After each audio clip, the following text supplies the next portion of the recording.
मंगलम भगवान विष्णु मंगलम मधुसूदनम मंगलम पुंडरीकाक्ष मंगलावतनम हरि कल्याणम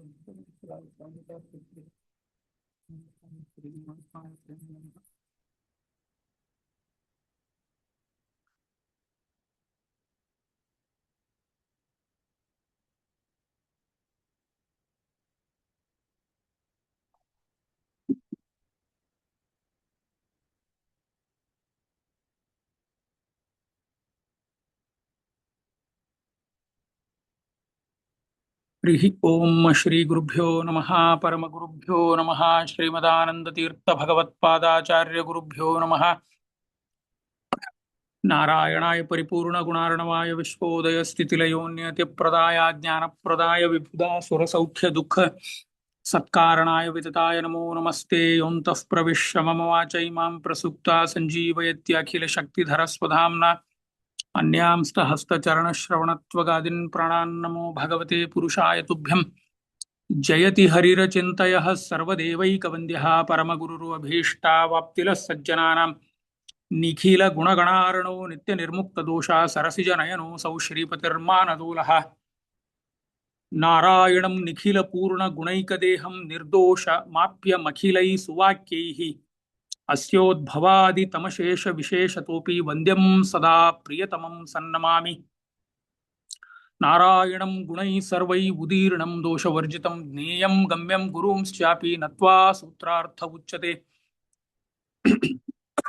नमो नमो नाथ नमो नमस्ते नमो नमो राम पुनः नमो नमो नमो नाथ नमो नमस्ते नमो नमो राम पुनः पुनस्ते नमामि नाथेति नमन् सरेमि रामं सुरेश्वरं गण्यगुणाभिरामं सम्प्राप्य सर्वकपिवीरवरैः समेतः चूडामणिं पवनचः पदयो निधार्य सर्वाङ्गैः प्रणतमस्य चकार भक्त्या विश्वस्थितिप्रलयसर्गमहाविभूति वृत्तिप्रकाश नियमावृत्तिबन्धमोक्ष यस्या अपाङ्गलवमात्रत ऊर्जिता सा श्रीयत्कटाक्षबलवती अजितं नमामि ऊजन्तं राम रामेति मधुरं मधुराक्षर आरोह्य कविता शाखां वन्दे वाल्मीकिकोकिलं नमस्ते प्राणेश प्रणत विभवायावनिमगानमस्वामिन् राम प्रियतम हनुमन् गुरुगुण नमस्तुभ्यं भीम प्रबलतम कृष्णेष्ट भगवन् नमः श्रीमन्मध्वप्रदिशु सुदृशन्नो जय जय तपो विद्या विरक्त्यादि सद्गुणौ घाकरानहं वादिराज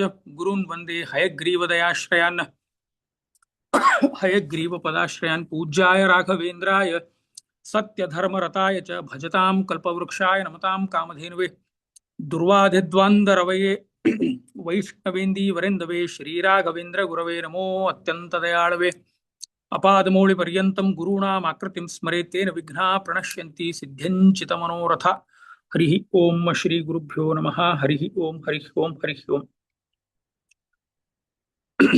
परम पूज्य ಶ್ರೀ ಶ್ರೀ ಸುಬುಧೇಂದ್ರ ತೀರ್ಥ ಶ್ರೀಪಾದರ ಅಡಿಗಾವರದಲ್ಲಿ ನಮಸ್ಕಾರ ಮಾಡುತ್ತಾ ಎಲ್ಲ ಗುರು ಹಿರಿಯರಿಗೆ ನಮಸ್ಕರಿಸಿ ಮತ್ತು ನನ್ನ ಅಧ್ಯಾತ್ಮ ಬಂಧುಗಳೇ, ನಾವು ರಾಮಾಯಣದ ಬಾಲಕಾಂಡವನ್ನು ಮುಗಿಸಿ ಅಯೋಧ್ಯಾಕಾಂಡದಲ್ಲಿ ಒಂದು ಮಧ್ಯದ ಘಟ್ಟಕ್ಕೆ ಇದ್ದೀವಿ. ನಿನ್ನೆ ತನಕ ನಾವು ದಶರಥನ ಪಾಯಸ ವಿತರಣೆ, ರಾಮ ಲಕ್ಷ್ಮಣ ಭರತ ಶತ್ರುಘ್ನರ ಅವತಾರ ಮತ್ತೆ ಸೀತಾ ಕಲ್ಯಾಣ ಆಗಿ ರಾಮ ಮತ್ತೆ ತನ್ನ ತಮ್ಮಂದಿರು ಮತ್ತೆ ಸೀತೆ ಅವಳ ತಂಗೆಂದರು ಎಲ್ಲರನ್ನೂ ಸೇರಿ ಅಯೋಧ್ಯೆಗೆ ಬಂದರು. ಅಯೋಧ್ಯೆಗೆ ಬಂದ ತಕ್ಷಣ ಕಾಡಿಗೆ ಹೋಗಲಿಲ್ಲ. ಸುಮಾರು ರಾಮನಿಗೆ 14 ತುಂಬಿ 15 ನಡೀತಾ ಇತ್ತು. ಆದ ಮೇಲೆ ಮತ್ತೆ 14 ವರ್ಷ ರಾಮ ಸೀತೆ ಜೊತೆಗೆ ಇದ್ದ ಅಲ್ಲಿ ಅಯೋಧ್ಯೆ ಪಟ್ಟಣದಲ್ಲಿ, ಅಯೋಧ್ಯೆ ರಾಜ್ಯದಲ್ಲಿ. ಆಗ ದಶರಥನೇ ರಾಜ ಆಗಿದ್ದ ಅಂತ ನಾನು ನಿನ್ನೆ ನಿಮಗೆ ಪ್ರಸ್ತಾವನೆ ಮಾಡಿದ್ದೆ. ಇನ್ನು ಮುಂದೆ ಇವತ್ತು ರಾಮ ಕಾಡಿಗೆ ಹೋಗುವ ಒಂದು ಪ್ರಸಂಗ ಬರುತ್ತೆ. ಆ ಕಾಡಿಗೆ ಹೋಗುವ ಪ್ರಸಂಗದಲ್ಲಿ ನಾವು ಇವತ್ತು ನೋಡಬೇಕಾಗಿದ್ದು ದಶರಥನ ರಾಜಕೀಯ ಮತ್ತೆ ದಶರಥನ ಒಂದು ಮನಸ್ಸಿನ ದುಗುಡುತನ ಅಥವಾ ಅವನ ಒಂದು ಹೆದರಿಕೆಯಿಂದ ಹೇಗೆ ಕೆಲವೊಂದು ಅವನು ತನ್ನ ಡಿಸಿಷನ್ಸ್ ಅನ್ನು ಅವನು ತಗೊಳ್ಳಿಕ್ಕೆ ಹೆದರಿ ರಾಮನ ಕಾಡಿಗೆ ಹೋದ. ನಿನ್ನೆ ಮಂಥರೆಯದು ನಾವು ಸ್ವಲ್ಪ ಕಥೆ ನೋಡಿದ್ವು. ಮಂಥರೆಯೇ ಮುಖ್ಯವಾಗಿ ಹೋಗಿ ಕೈಗೆ ಕಿವಿ ಚುಚ್ಚಿ ಈ ಮುಂದಿನ ಎಲ್ಲ ಬೆಳವಣಿಗೆಗೆ ಅವಳೇ ಕಾರಣವಾಗ್ತಾಳೆ. ಅದೆಲ್ಲವೂ ಕೂಡ ನಾವು ನಿನ್ನೆ ನೋಡಿದ್ವು. ಇವತ್ತು ನಾನು ನಿಮ್ಮ ಮುಂದೆ ರಾಮನ ಪಟ್ಟಾಭಿಷೇಕ ಮತ್ತೆ ಅಂತಂದ್ರೆ ರಾಮನ ಹುಟ್ಟುಹಬ್ಬ ಆಚರಣೆ, ಪಟ್ಟಾಭಿಷೇಕದ ನಂತರ ನಡೆದಿರುವ ಘಟನೆ ಮತ್ತು ರಾಮ ಯಾಕೆ ಕಾಡಿಗೆ ಹೋದ, ರಾಮ ದಂಡಕಾರಣ್ಯಕ್ಕೆ ಯಾಕೆ ಹೋದ ಅನ್ನೋದು ಸ್ವಲ್ಪ ಇವತ್ತಿನ ದಿನ ನಾವು ಚರ್ಚೆ ಮಾಡೋಣ. ಅಂತಂದ್ರೆ ಇವತ್ತು ಅಯೋಧ್ಯ ಕಾಂಡವನ್ನು ಮುಗಿಸಿ ರಾಮನಿಗೆ ಕಾಡಿಗೆ ಕಳಿಸಿ ನಾವು ಈ ಅಯೋಧ್ಯ ಕಾಂಡವನ್ನು ಮುಗಿದು ನಾಳೆ ಮತ್ತೆ ನಾವು ಅರಣ್ಯ ಕಾಂಡವನ್ನು ತಗೋಬಹುದು. ಸುಮಾರು ರಾಮನಿಗೆ 26 ತುಂಬಿ 27 ನಡೀತಾ ಇದೆ, ಸೀತೆಗೆ 19 ವರ್ಷ, ಸುಮಾರು 19-20 ವರ್ಷ ಸೀತೆಗೆ, ಲಕ್ಷ್ಮಣನಿಗೆ 24, ಹೆಚ್ಚು ಕಮ್ಮಿ ಇದರಲ್ಲಿ 17-18ರ ಆಸುಪಾಸಿನಲ್ಲಿ ತಮ್ಮ ಹೆಂಡಂದರ ವಯಸ್ಸಿತ್ತು. ಇಲ್ಲಿ ದಶರಥ ಏನು ಮಾಡಿದ್ದ ಅಂತಂದ್ರೆ ಒಂದು ರಾಜಕೀಯ ಮಾಡಿದ್ದ. ಮತ್ತೊಂದು, ಭರತ ಶತ್ರುಘ್ನ ಮತ್ತೆ ಅವನ ಹೆಂಡಂದಿರನ್ನು ಅಯೋಧ್ಯೆಯಲ್ಲಿ ಇಟ್ಕೊಳ್ಳೇ ಇಲ್ಲ. ಅವನು ನಿಮ್ಮ ಅಜ್ಜನ ಕಡೆಗೆ ಹೋಗಿಬಿಡಿ, ನೀವು ಅಶ್ವಪತಿ ರಾಜನ ಕಡೆ ಕೇಕೆ ದೇಶಕ್ಕೆ ಅಲ್ಲೇ ಇದ್ದು ಬಿಡಿ ಅಂತ ಅವ್ರಿಗೆ ಅಲ್ಲೇ ಕಳಿಸಿಬಿಡ್ತಾನ ಅವನು ದಶರಥ. ಇದು ಒಂದು ಅವನು ರಾಜಕೀಯ ಮಾಡಿದ್ದ ದಶರಥ. ಅಂತಂದ್ರೆ ಅಯೋಧ್ಯೆಯಲ್ಲಿ ಭರತನಿಗೆ ಎಸ್ಟಾಬ್ಲಿಷ್ ಆಗಲಿಕ್ಕೆ ಬಿಡಬಾರದು, ಅದು ಮುಖ್ಯವಾಗಿ ಅವನ ಉದ್ದೇಶ ಆಗಿತ್ತು. ಒಂದು ಸಣ್ಣ ರಾಜಕೀಯ ಅದು ಅವನು ಮಾಡಿ ಭರತನನ್ನು ಭರತ ಶತ್ರುಘ್ನ ಮತ್ತೆ ಅವರ ಹೆಂಡಂದರಾದ ಮಾಂಡವಿ ಮತ್ತೆ ಶ್ರುತಿಕೀರ್ತಿಯನ್ನು ಕೇಕೆ ದೇಶಕ್ಕೆ ಅಟ್ಟಿಬಿಟ್ಟಿದ್ದ. ಕೇಕೆ ದೇಶ ನಿಮ್ಮ ಅಜ್ಜನ ಹತ್ರ ಇದ್ದು ಬಿಡಿ ನೀವು ಅಂತ. ಪಾಪ ಅಶ್ವಪತಿ ರಾಜ ಅವನು ಮುದುಕ, ಮೊಮ್ಮಕ್ಕಳು ಬರ್ತಾರೆ ಅಂತ ಹೇಳಿ ಸಂಭ್ರಮದಿಂದ ಅವನು ಕೂಡ ಅವರನ್ನು ಬರಮಾಡಿದ್ದ. ಇಲ್ಲಿ ಅಯೋಧ್ಯೆಯಲ್ಲಿ ಕೇವಲ ರಾಮ ಮತ್ತೆ ಲಕ್ಷ್ಮಣ, ಸೀತೆ ಮತ್ತೆ ಲಕ್ಷ್ಮಣನ ಹೆಂಡತಿ ಊರ್ಮಿಳೆ. ಇವನು ಏನಾಯ್ತು ಅಂತಂದ್ರೆ ಚೈತ್ರ ಮಾಸದ ಪುನರ್ವಸು ನಕ್ಷತ್ರ ದಿನ ರಾಮನ ಹುಟ್ಟುಹಬ್ಬ ಆಚರಣೆ ಮಾಡಬೇಕು ಅಂತ ಇಡೀ ಅಯೋಧ್ಯೆಯನ್ನು ಸಿಂಗಾರ ಮಾಡಿದ್ದ. ಸಿಂಗಾರ ಮಾಡಿ ಅವನು ಏನು ಮಾಡಿದ್ದ ಅಂತಂದ್ರೆ ಸಿಂಗಾರ ಮಾಡಿಬಿಡೋದು, ಅವನ ಹುಟ್ಟುಹಬ್ಬದ ದಿನವೇ ಪ್ರಸ್ತಾವನೆ ಮಾಡೋದು, ರಾಮನಿಗೆ ಪಟ್ಟಾಭಿಷೇಕ ಮಾಡಬೇಕು ಅಂತ ನಾನು ತೀರ್ಮಾನ ಮಾಡಿದ್ದೇನೆ ಅಂತ ಪ್ರಸ್ತಾವನೆ ಮಾಡೋದು ಅಂತ ಯೋಚನೆ ಮಾಡಿ ಆ ಒಂದು ತೀರ್ಮಾನಕ್ಕೆ ಬಂದ್ಬಿಟ್ಟಿದ್ದ ಅವನು. ಆಗ ಏನಾಗತ್ತೆ ಅಂತಂದ್ರೆ ಅವನು ಯಾರಿಗೂ ಆಹ್ವಾನವೇ ಕೊಡ್ಲಿಲ್ಲ. ತನ್ನ ಮಾವನಾದ ಅಶ್ವಪತಿ ರಾಜನಿಗೂ ಆಹ್ವಾನ ಇಲ್ಲ, ರಾಮನ ಮಾವನಿಗೂ ಆಹ್ವಾನ ಇಲ್ಲ, ಅವರಿಬ್ಬರಿಗೂ ಆಹ್ವಾನ ಕೊಡ್ಲೇ ಇಲ್ಲ ಅವನು. ಮತ್ತೆ ಮುಂದೆ ನೋಡೋಣ, ಅವನು ಮತ್ತೆ ಅದೇ ರಾಜಕೀಯ ಒಂದು ತಂತ್ರದಲ್ಲೇ, ಅವನ ಒಂದು ರಾಜಕೀಯ ವಿಷಯ ಸರ್ಕಲ್ನಲ್ಲೇ ದಶರಥ ಓಡಾಡಿದ. ಆಮೇಲೆ ಮತ್ತೆ ನೋಡೋಣ ಅಂತೆ. ಅವರಿಗೆ ಹೇಳಿದ್ರೆ ಆಯ್ತು, ಸೀತೆಯ ತಂದೆಯನ್ನೇ ನಾನು ಕರೀಲಿಕ್ಕಾಗಲಿಲ್ಲ, ನಿಮಗೂ ಕರೆಯಕ್ಕಾಗಲಿಲ್ಲ ಅಂತ ಏನೋ ಒಂದು ರಾಜಕೀಯ ಒಂದು ಮಾತನಾಡಿ ಅದನ್ನು ಅಲ್ಲಿಗೆ ತಣ್ಣಗೆ ಮಾಡಬೇಕು ಅನ್ನೋ ಒಂದು ಪ್ರಯತ್ನದಲ್ಲಿ ದಶರಥ ಅವರಿಗೆ ಆಹ್ವಾನ ಕೊಡ್ಲಿಲ್ಲ. ಸಾಯಂಕಾಲ ರಾಮನ ಹುಟ್ಟುಹಬ್ಬದ ಸಂಭ್ರಮದ ಮುಗದ ಮೇಲೆ ತೀರ್ಮಾನ ಮಾಡಿದ, ಇಲ್ಲ ನಾನು ನಾಳೆ ಪುಷ್ಯ ನಕ್ಷತ್ರ ಸಂಪತ್ತಾರೆ ಆಗತ್ತೆ, ರಾಮನಿಗೆ ಪಟ್ಟಾಭಿಷೇಕ ಮಾಡಿಬಿಡಬೇಕು ಅಂತ ದಶರಥ ತೀರ್ಮಾನ ಮಾಡಿದ. ಈಗ ಇಲ್ಲಿ ಒಂದು ಪ್ರಶ್ನೆ ಬಂತು, ನೀವೆಲ್ಲ ಕೇಳಬಹುದು, ಅಲ್ಲ ವಿಶ್ವಾಮಿತ್ರರು ಇವರು ಯಾರು ವಸಿಷ್ಠರು ಮತ್ತೆ ವಾಮದೇವರು ಇದ್ದಾಗಲೂ ಕೂಡ ಅವ್ರು ಯಾಕೆ ತಡಿಲಿಲ್ಲ ಅಂತಂದ್ರೆ ಅವ್ರಿಗೆ ಇವನು ಕೇಳಲೇ ಇಲ್ಲ. ಮುಖ್ಯವಾಗಿ ದಶರಥ ಯಾರಿಗೂ ಕೇಳಲೇ ಇಲ್ಲ. ಅವರಿಗೆ ಗೊತ್ತಿತ್ತು ಭಗವಂತನ ಸಂಕಲ್ಪದಂತೆ ಅವರು ನಡ್ಕೋಬೇಕು, ಅವರು ಸುಮ್ಮನೆ ಕೂತ್ರು. ಆಯ್ತು ಮಾಡು ಅಂತಂದ್ರು, ರಾಜ ಅಲ್ಲ ನೀನು ಮಾಡ್ಬಿಡಪ್ಪ ಅಂತ ಹೇಳಿದ್ರು. ದಶರಥ ಎಲ್ಲ ರಾಜಕೀಯ ಬೆಳವಣಿಗೆಗಳನ್ನು ಅವತ್ತು ಏನು ಆಗಬೇಕು ರಾಜಕೀಯ ಕೆಲಸವನ್ನು ಮುಗಿಸಿ ಅವನು ದಶರಥ ಇನ್ನೇನು ಕೊನೆಗೆ ತನ್ನ ಹೆಂಡಂದಿರಿಗೆ ಹೇಳಲಿಕ್ಕೆ ದಶರಥ ಹೊರಟಾಗ ನಿನ್ನೆ ನಾವು ನೋಡಿದ್ವು, ಮಂಥರೆ ಅಷ್ಟರಲ್ಲಿ ಹೋಗಿ ಇವಳಿಗೆ ಯಾರಿಗೆ ಕೈಕೇಯಿಗೆ ಎಲ್ಲ ಹೇಳಿಬಿಟ್ಟಿದ್ಲು, ಇಲ್ಲ ರಾಮನಿಗೆ ಪಟ್ಟ ಆಗತ್ತೆ, ನಿನ್ನ ಮಗನಿಗೆ ಪಟ್ಟ ಆಗುವುದಿಲ್ಲ, ಅದು ನೀನು ಯೋಚನೆ ಮಾಡುವಂತ ಅವಳು ಹೋಗಿ ಕಿವಿ ಚುಚ್ಚಿರ್ತಾಳೆ. ಅದಕ್ಕಿಂತ ಮುಂಚೆ ಕೈಕೇಯಿ ಏನು ಮಾಡ್ತಾಳಂತಂದ್ರೆ ಈ ಮಂಥರೆ ಹೋದಾಗ ಕೈಕೇಯಿಗೆ ತುಂಬಾ ಖುಷಿ ಆಗಿಬಿಡುತ್ತೆ. ರಾಮನಿಗೆ ಪಟ್ಟಾಭಿಷೇಕ ಅಂತಂದ್ರೆ ಅವಳೇ ಹೇಳ್ತಾಳೆ, ನನ್ನ ಮಗನಿಗಿಂತ ರಾಮ ನನ್ನನ್ನು ತುಂಬಾ ಚೆನ್ನಾಗಿ ನೋಡ್ಕೋತಾನೆ, ಒಳ್ಳೆ ಸುದ್ದಿ ತಂದಿದ್ಯಾ ಅಂತ ಒಂದು ಮುತ್ತಿನ ಹಾರ ಮಂಥರೆ ಕೊಟ್ಟು ಬಿಡ್ತಾಳೆ. ಮಂಥರೆ ಏನ್ ಮಾಡ್ತಾಳೆ ಅಂತಂದ್ರೆ ಆ ಮುತ್ತಿನ ಹಾರ ವಾಪಸ್ ಬಿಸಾಕಿ ಬಿಡ್ತಾಳ ಅವಳ ಮೇಲೇನೆ. ಯಾಕೆ ಅಂತಂದ್ರೆ ಆ ಮಂಥರೆಗೆ ಅವಳ ಮೇಲೆ ಅಷ್ಟು ಸಲಿಗೆ ಇತ್ತು. ಯಾಕೆ ಅಂತಂದ್ರೆ ಅವಳು ಸಾಕು ದಾದಿ. ಯಾಕೆ ಅವಳು ಸಾಕು ದಾದಿ ಅಂತ ನಾನು ಮುಂದೆ ಹೇಳ್ತೀನಿ. ಕೈಕೇಯಿಯ ತಾಯಿಯಲ್ಲಿ ಏನು ಎಂತ ಅದೆಲ್ಲ ನಾನು ಮುಂದೆ ಕಥೆಯನ್ನು ನಿಮಗೆ ಬಿಡಿಸಿ ಅವರ ವ್ಯಕ್ತಿ ಚಿತ್ರವನ್ನು ಮಾಡಿದಾಗ ಅದರ ಕಥೆ ಅದರ ಜೊತೆಗೆ ಬರುತ್ತೆ. ಹೇಳ್ತೀನಿ ನಾನು ನಿಮಗಾಗ. ಮಂಥರೆ ಆ ಮುತ್ತಿನ ಸರವನ್ನು ಅವಳಿಗೆ ಬಿಸಾಕಿ ಬಿಡ್ತಾಳೆ. ಬಿಸಾಕಿ ಅವಳಿಗೆ ಹೇಳ್ತಾಳೆ, ನೀನು ಎಷ್ಟು ಹೆಡ್ಡೆ ಇದ್ದೀಯ ನೀನು, ನಾಳೆ ರಾಮನಿಗೆ ಪಟ್ಟ ಆಯಿತು ಅಂತಂದ್ರೆ ನಿನ್ನ ಮಗ ಭರತ ಒಬ್ಬ ಪವರ್ಲೆಸ್ ಮನುಷ್ಯ ಆಗಿ ಊಟಕ್ಕೆ ಬಿದ್ದಂಗ ಆಗತ್ತೆ ಅರಮನೆಗೆ. ನೀನು ಕೂಡ ಒಬ್ಬಳು ನಿನಗೂ ಏನೂ ಅಧಿಕಾರ ಇರಲ್ಲ. ಆಗ ದಶರಥ ತನ್ನ ಇಬ್ಬರು ಮೊದಲನೇ ಹೆಂಡತಿ ಕೌಸಲ್ಯ ಹತ್ರ ಜಾಸ್ತಿ ಹೋಗ್ತಾನೆ, ನಿನ್ನ ಹತ್ರ ಬರೋದೇ ಇಲ್ಲ ಅಂತ ಅವಳು ಮಂಥರೆ ಕಿವಿ ತುಂಬ್ತಾಳೆ. ನಾವು ನೆನ್ನೆ ನೋಡಿದ್ವಿ ಯಾಕೆ ಮಂಥರೆ ಹೀಗೆ ಮಾಡಿದ್ಲು ಅಂತ. ಸ್ವಲ್ಪ ಮಂಥರೆಯ ಕ್ಯಾರೆಕ್ಟರ್ ನೋಡ್ಲಿಕ್ಕೆ ಪ್ರಯತ್ನ ಮಾಡೋಣ ಅಂತೆ. ಅದೇ ನಾನು ನೆನ್ನೆ ಹೇಳಿದ್ದೆ ನಿಮಗೆ, ನಾವು ಮಂಥರೆಗೆ ಸ್ವಲ್ಪ ಋಣಿ ಆಗಬೇಕು. ಯಾಕಂತಂದ್ರೆ ಮಂಥರೆ ಇಲ್ಲ ಅಂತಂದ್ರೆ ರಾಮಾಯಣದ ಬೆಳವಣಿಗೆಯೇ ಇಲ್ಲ, ಯಾವ ಕಾಂಡಗಳೂ ಇಲ್ಲ ಮುಂದೆ. ಮಂಥರೆ ಯಾರು ಅಂತ ಹೇಳಿ ನಾನು ನಿಮಗೆ ಸ್ವಲ್ಪ ಅವಳ ಬಗ್ಗೆ ವಿಶ್ಲೇಷಣೆ ಮಾಡ್ತೇನೆ. ಮಂಥರೆಯ ಕಥೆ ತುಂಬಾ ಇದರಲ್ಲಿ ರಾಮಾಯಣದಲ್ಲಿ ಜಾಸ್ತಿ ಬರಲ್ಲ. ಮಹಾಭಾರತದ ವನಪರ್ವದಲ್ಲಿ ಮಂಥರೆಯ ಅವಳು ಯಾರು, ಯಾಕೆ ರಾಮನಿಗೆ ಅವಳು ಹಾಗೆ ಮಾಡಿದ್ಲು ಅನ್ನೋದು ಮಹಾಭಾರತ ವನಪರ್ವದಲ್ಲಿ ಬರುತ್ತೆ. ಅದು ಆಚಾರ್ಯರು ತಾತ್ಪರ್ಯ ನಿರ್ಣಯದಲ್ಲಿ ಗ್ರಹಣ ಮಾಡಿದ್ದಾರೆ. ಹೀಗಾಗಿ ಆ ಕಥೆ ಅಥೆಂಟಿಕ್ ಆಗಿದೆ. ಅದನ್ನು ನಾನು ನಿಮ್ಮ ಮುಂದೆ ಇಡ್ಲಿಕ್ಕೆ ಪ್ರಯತ್ನ ಮಾಡ್ತೇನೆ. ಮಂಥರೆ ಕೈಕೈಯ ಸಾಕುದಾದಿ, ಮೊದಲನೇದು ರಾಮಾಯಣ ಕಾಲದಲ್ಲಿ ಅವಳು ಸಾಕುದಾದಿಯಾಗಿದ್ಲು. ಇವಳು ಯಾರಪ್ಪ ಮಂಥರೆ ಅಂತಂದ್ರೆ, ಮಂಥರೆ ಒಬ್ಬಳು ದೇವತಾ ಸ್ತ್ರೀ ಇದ್ದವಳು, ದುಂದುಬಿ ಅಂತ ಅವಳ ಹೆಸರು. ಇದು ನಮಗೆ ಹೆಸರು ಸಿಗೋದು ಮಹಾಭಾರತದ ವನಪರ್ವದಲ್ಲಿ. ಪ್ರಾಯಃ ಆಚಾರ್ಯರಾದ ತಾತ್ಪರ್ಯ ನಿರ್ಣಯದಲ್ಲಿ ಹಾಕಿರ್ಲಿಲ್ಲ ಅಂದ್ರೆ ಅದು ನಮಗೆ ಮಿಸ್ ಆಗ್ಬಿಟ್ಟಿರ್ತಿತ್ತು. ಈ ಮಂಥರೆ ಏನು ಮಾಡ್ತಾಳೆ ಅಂತಂದ್ರೆ, ಒಂದು ದಿನ ಚತುರ್ಮುಖ ಅವಳಿಗೆ ಶಾಪ ಕೊಡ್ತಾನೆ. ನೀನು ಭೂಮಿಯಲ್ಲಿ ನೀನು ಹುಟ್ಟು ಅಂತ, ಕೆಟ್ಟ ಹೆಣ್ಮಗಳಾಗಿ ಹುಟ್ಟು ಅಂತ ಚತುರ್ಮುಖ ಶಾಪ ಕೊಟ್ಟಾಗ ಅವಳು ರಾಮಾಯಣದಲ್ಲಿ ಮಂಥರೆಯಾಗಿ ಬಂದ್ಲು. ನೋಡಿ, ದೇವತಾ ಸ್ತ್ರೀಯರ ಅವರ ಶಾಪವೂ ಕೂಡ ಒಂದು ಭಗವಂತನ ಸೇವೆ ಆಗೇ ಬರುತ್ತೆ. ಅದು ಇಲ್ಲಿ ಮುಖ್ಯವಾಗಿ ಮಂಥರೆ ಅದನ್ನೇ ಮಾಡಿದ್ದು. ಅದು ಮಂಥರೆ ಅವಳು ವಿಲನ್ ಇದ್ಲು, ಆದರೂ ಕೂಡ ಪ್ರಾಯಃ ಮಂಥರೆ ಇರ್ಲಿಲ್ಲ ಅಂತಂದ್ರೆ ಮುಂದೆ ರಾಮಾಯಣದ ಬೆಳವಣಿಗೆಯೇ ಇಲ್ಲ. ಆದ್ದರಿಂದಾಗಿ ಇದು ಒಂದು ದೊಡ್ಡ ಸೇವೆ ಅವಳು ಮಾಡಿದಳು ಮಂಥರೆ ಕೈಕೈಗೆ 2 ಮಾತನ್ನು ನೆನಪಿಸ್ತಾಳ ಅವಳು. ನೋಡು, ಮುಖ್ಯವಾಗಿ ನಿನ್ನ ಮಗ ರಾಜ ಆಗಲಿಕ್ಕೆ 3 ಕಾರಣಗಳು ನಾನು ನಿನ್ನ ಮುಂದೆ ಹೇಳ್ತೇನೆ. ಒಂದು, ಕೇಕೆ ದೇಶ ಮತ್ತೆ ಅಯೋಧ್ಯೆ, ಕೌಸಲ ದೇಶದ 2 ದೇಶದ ನಡುವೆ ಒಂದು ಒಪ್ಪಂದ ಆಗಿತ್ತು.